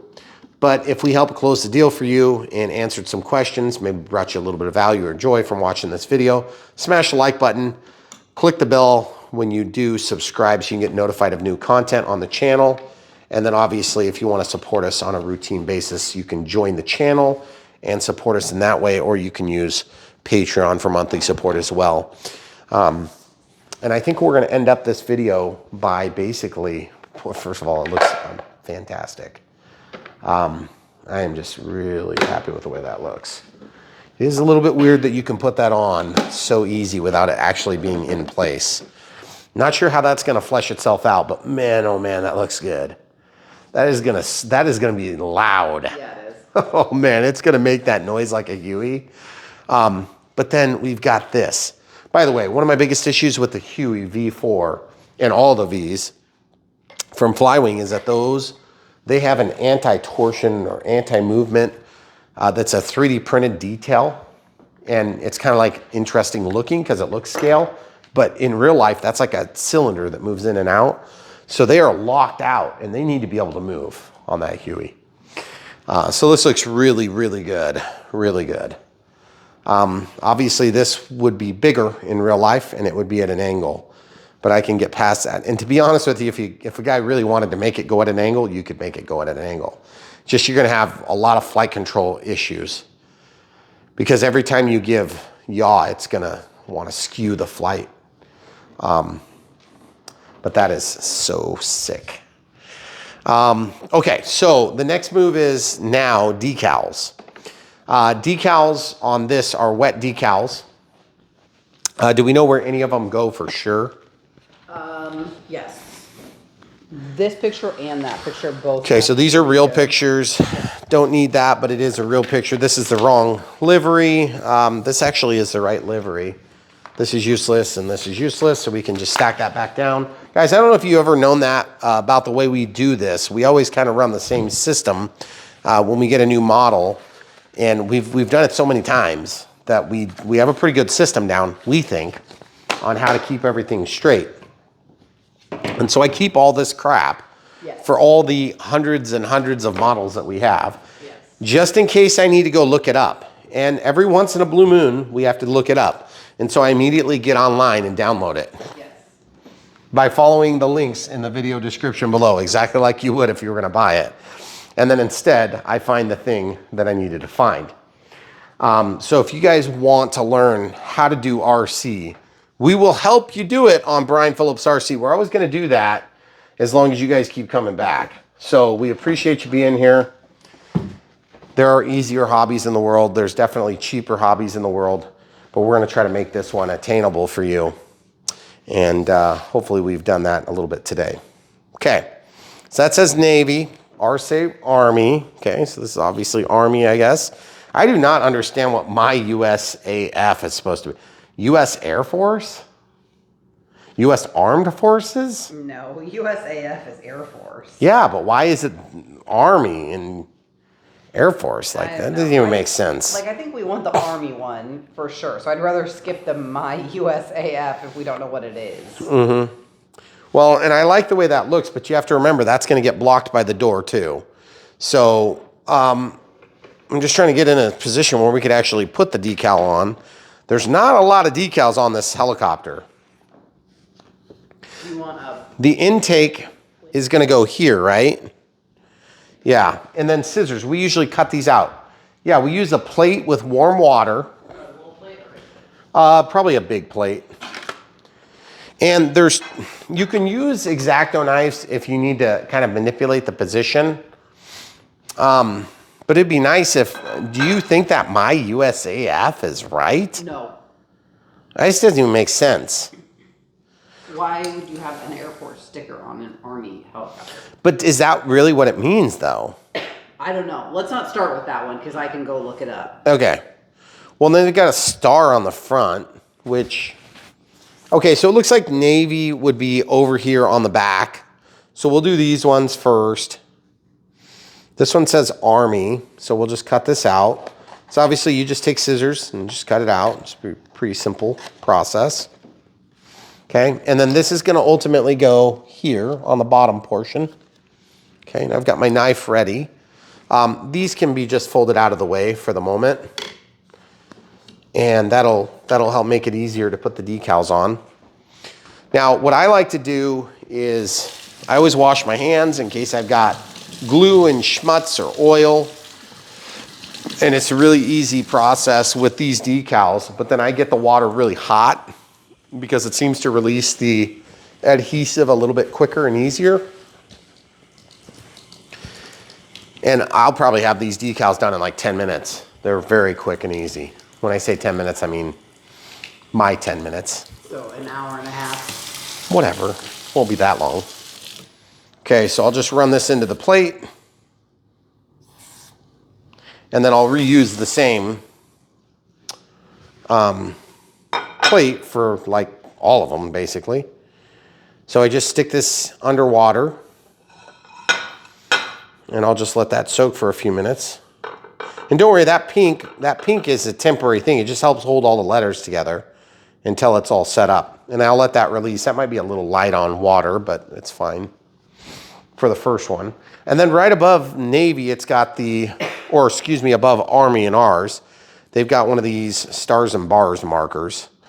So I'll get that one ready. And I think Megan and I were talking about this earlier when we were kind of between takes, waiting for the battery to charge on the phone. We were talking about how we were just going to do like one, but let's see if we can get like at least a couple of these. Okay. Because this can be soaking while we're getting this one on. And we'll make sure that it works, okay? The keep away danger is going to point back at the prop. And then, of course, we've got the jet intake.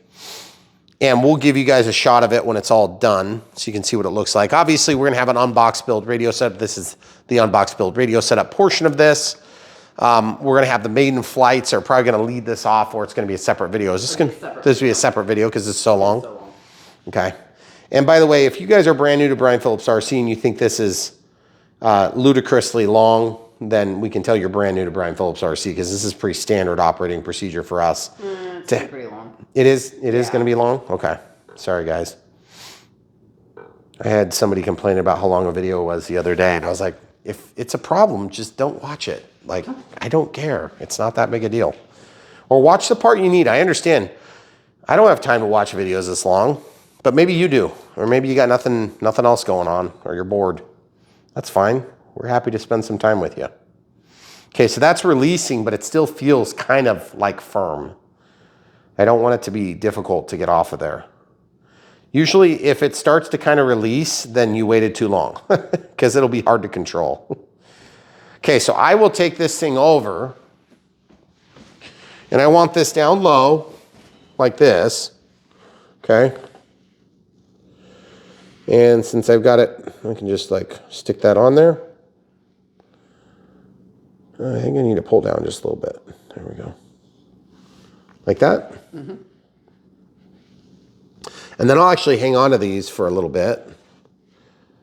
And I like to push these down and just kind of get them stuck on there. See that rivet? That's going to give us problems. So I'm going to pull this away from that rivet strip. See what I'm talking about right there? Yeah, carefully. Yeah, that's fine. It'll be fine, okay? And then I keep these because there's a little bit of adhesive that's stuck on there. And I just lay that on the side of the plate because why would you not do that with your wife's plates? And you saw the way I handled her island earlier. Use that plate for your dinner. That's fine. It's all part of the show. Okay, so I'm going to center this. Stars and bars, pull that down just a little bit. Man, these are going to be hard to see. Yeah, they are. There's not very much to them. These should probably be white on a darker model like this, but whatever. Some people like them to be a little bit less, like, obvious. I don't know where I land on that. But you guys can see what I'm talking about. Like, it's not hard to do. No. And, okay, so do you want to just do this side real quick? Because we're like almost... We're going to be added. How much longer? Not enough. Not enough? She really wants to be done, guys. She does. Okay, so here's what we're going to do. We're going to just like stop the video right now. If you want to support Brian Phillips RC, we already talked about those things you can do. We really appreciate you being with us for this long on a video. I would like to say that it's unusual, but I don't really think it's all that unusual. These builds have gotten to be more challenging as we've moved a little bit deeper into the hobby, but that's okay because I don't hate all the aspects of the build. It's just a lot harder on my wife to film them. If I was just doing it and the kids were hanging out and playing music and enjoying each other, that'd be fine. But they're all locked up in their quarters with their computers and games. They hate it. I don't have any computers or games or snacks. Oh, yeah, that's true. So at the end of the day, Flish evidently is still making a pretty mean helicopter. It's definitely expensive. When we're done, I will try to get a clip of pulling off some of this pink stuff because people were concerned about it. I don't think it's going to be a big deal on this, just like it wasn't a big deal on the Cobra. And if you guys are curious, you can look at the Cobra. Yeah. This is the same exact decal type. You can tell there's no pink on it, okay? I did have to peel that off. You have to wait until they're dry and then they peel right off. And these decals look really nice. There was a couple of spots where the decals got mixed up, and I think it was the Marines over here. You can see where the S got cracked. Yeah, I broke it, so I had to fix it with a marker. Yep. But it was super duper easy. I was really nervous because we have had a few models that did not work out. So I just want to let you know that whatever we do on this channel, we're doing it in such a way that we're trying to tell the full truth, nothing but the truth, so help us God, so that you guys can have the best possible case experience yourself. Because at the end of the day, we know you guys you're following along trying to make a decision probably on whether or not you want to embark on a particular project, or maybe it's just strictly a cost thing and you're trying to figure out, hey, is it really worth that much money? And on a helicopter like this, I can especially understand why you would think that, because these are very expensive. But I mean, I just want you guys to understand this is like 1.5 times bigger than that one. Yeah. But the truth is that one's like, I think around $1,000. This one's like 3,000 or more. 2,500? Okay. So it's a lot. Depending on your battery setup. That's right. And the other thing is, if you don't get it as a ready to fly, then you can save a few bucks on redundant stuff that you may not need. But my suggestion is at least start with a new fresh pack with a battery on a helicopter of this echelon. I don't think there's a way to get it not ready to fly. Oh, really? I don't think so. Oh, they're just selling it that way? Mm-hmm. Okay. Well, and the other thing too is, as you're figuring out where the decals go, remember the danger points into the prop. So it points into the rear. So like on this, make sure that you pick the right side when you're working the sides, okay? Because that's the way that's going to be, you know, because you're going to grab it and like, oh crap, I put it on the wrong side. Right. These decals are super, super easy to do. I mean, you could literally have them done in 15, 20 minutes. So if you still have questions, leave them in the comments below. We'll try our best to help you out. Also, if you want to watch the maiden and you're like, oh, good God, I watched that whole thing waiting for a flight. Well, it's actually a separate video. See, it's the wrong video. And all you have to do is find the playlist on Brian Phillips RC. So you can head over to bprc.me or brianphillipsrc.com. And you are going to sort by type. And so this would be like, this is the helicopters. So is it our warbirds? No, I think it's just under helicopters and then Flish. Yeah, helicopters, Flish, or you could look by our partner, which would be Sterling Kit. So, but at this point, it should be pretty easy to find because there's not very many Flish. But if you're sorting by helicopters, it's turned out there's been a lot of helicopters added. Yeah. So if you're having trouble finding it, you can also search on brianphillipsrc.com through our mechanism that sorts by affiliate or partner or by type.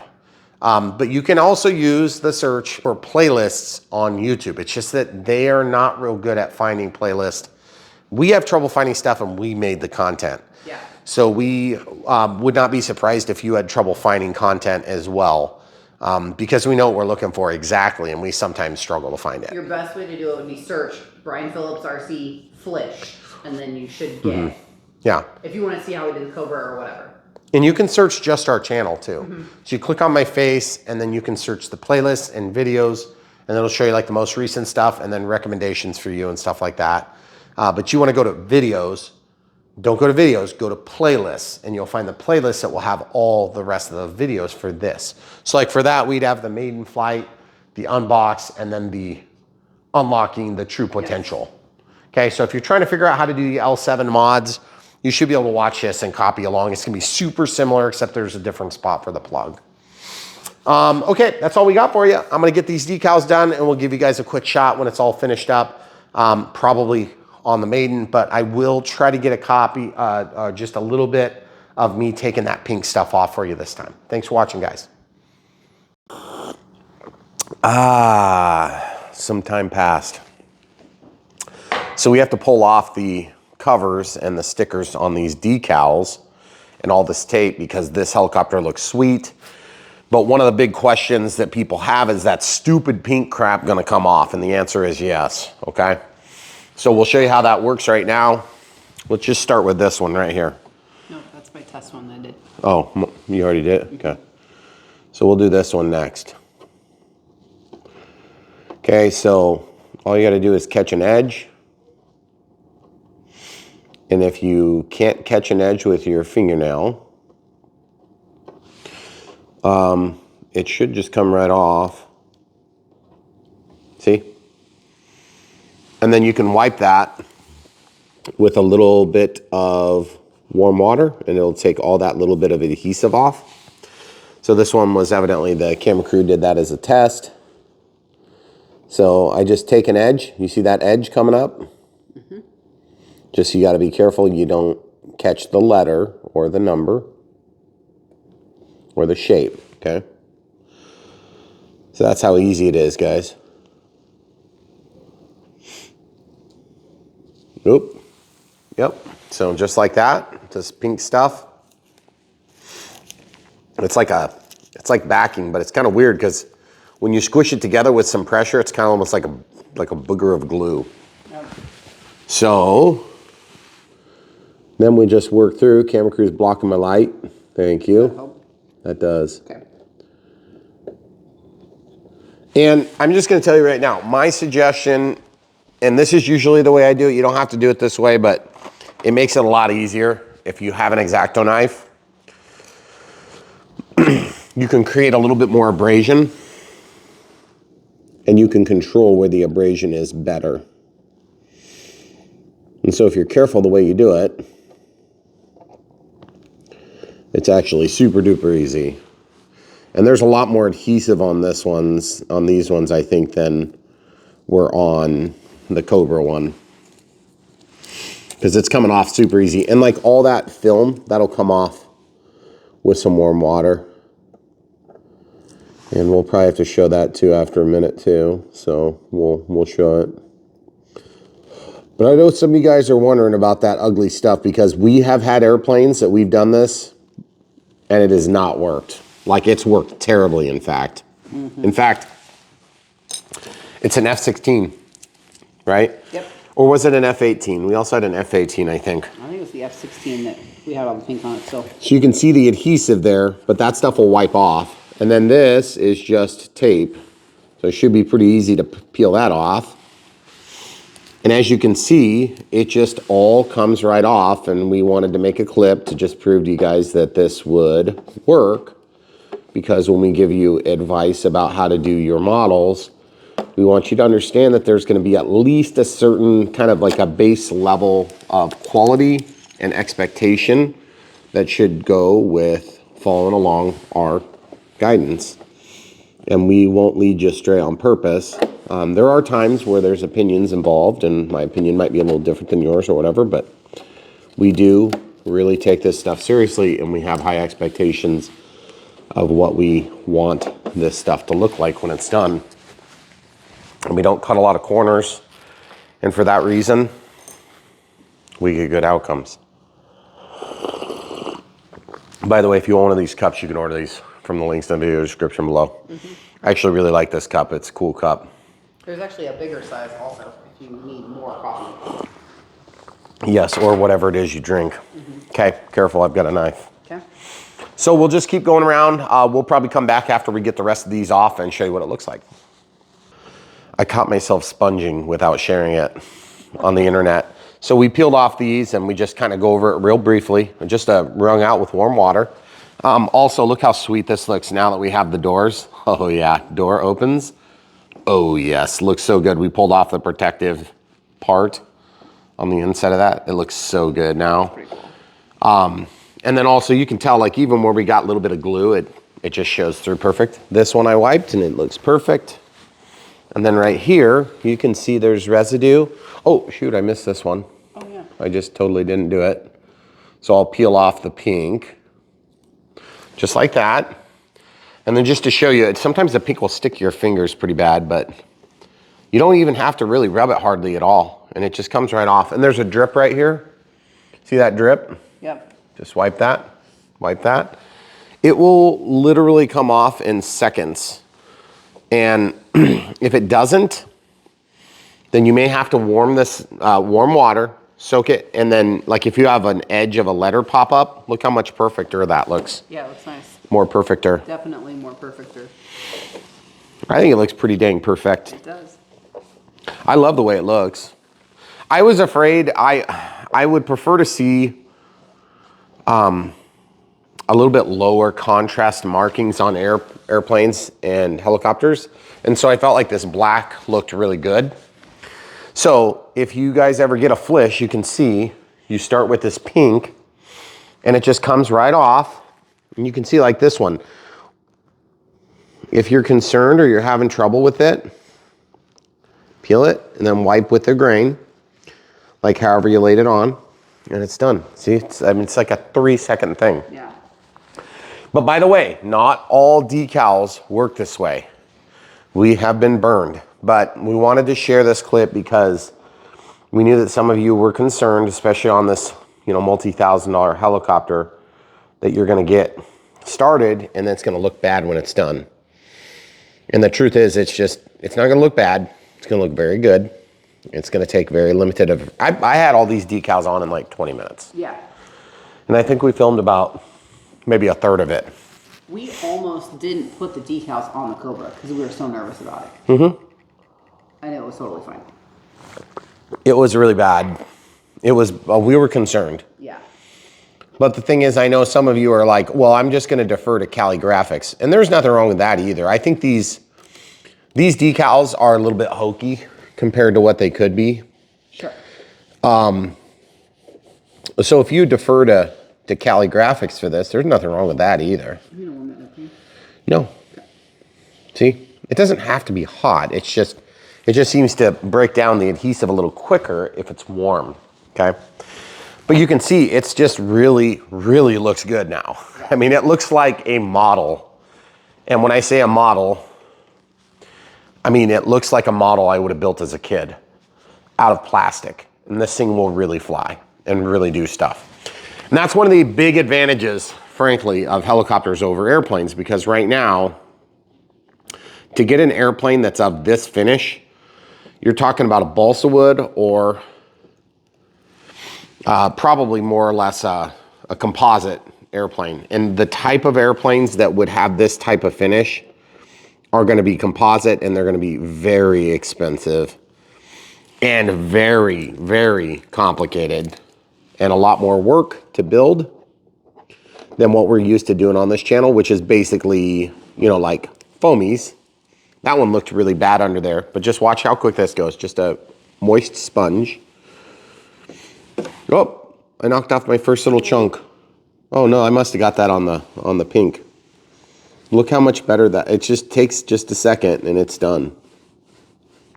So I'll have to mark that. In fact, this is a perfect time to show how I'm gonna fix that, because I'm gonna fix it right now, but I'm just gonna wipe down these other spots. There's like one more decal, this little 45 down here. So I'm just gonna pop that little pink thing off. And if you do this with your fingertips, you will find that it's a little bit harder to control on the smaller decals. But if you do it like that, you can really get in there. And I'm gonna show you what I'm gonna do. And again, to all their own, there's a million ways to skin a cat. Let's open this door. Yep. You guys get to watch this, the last peeling. Oh, that is so cool. That is beautiful. That's really nice.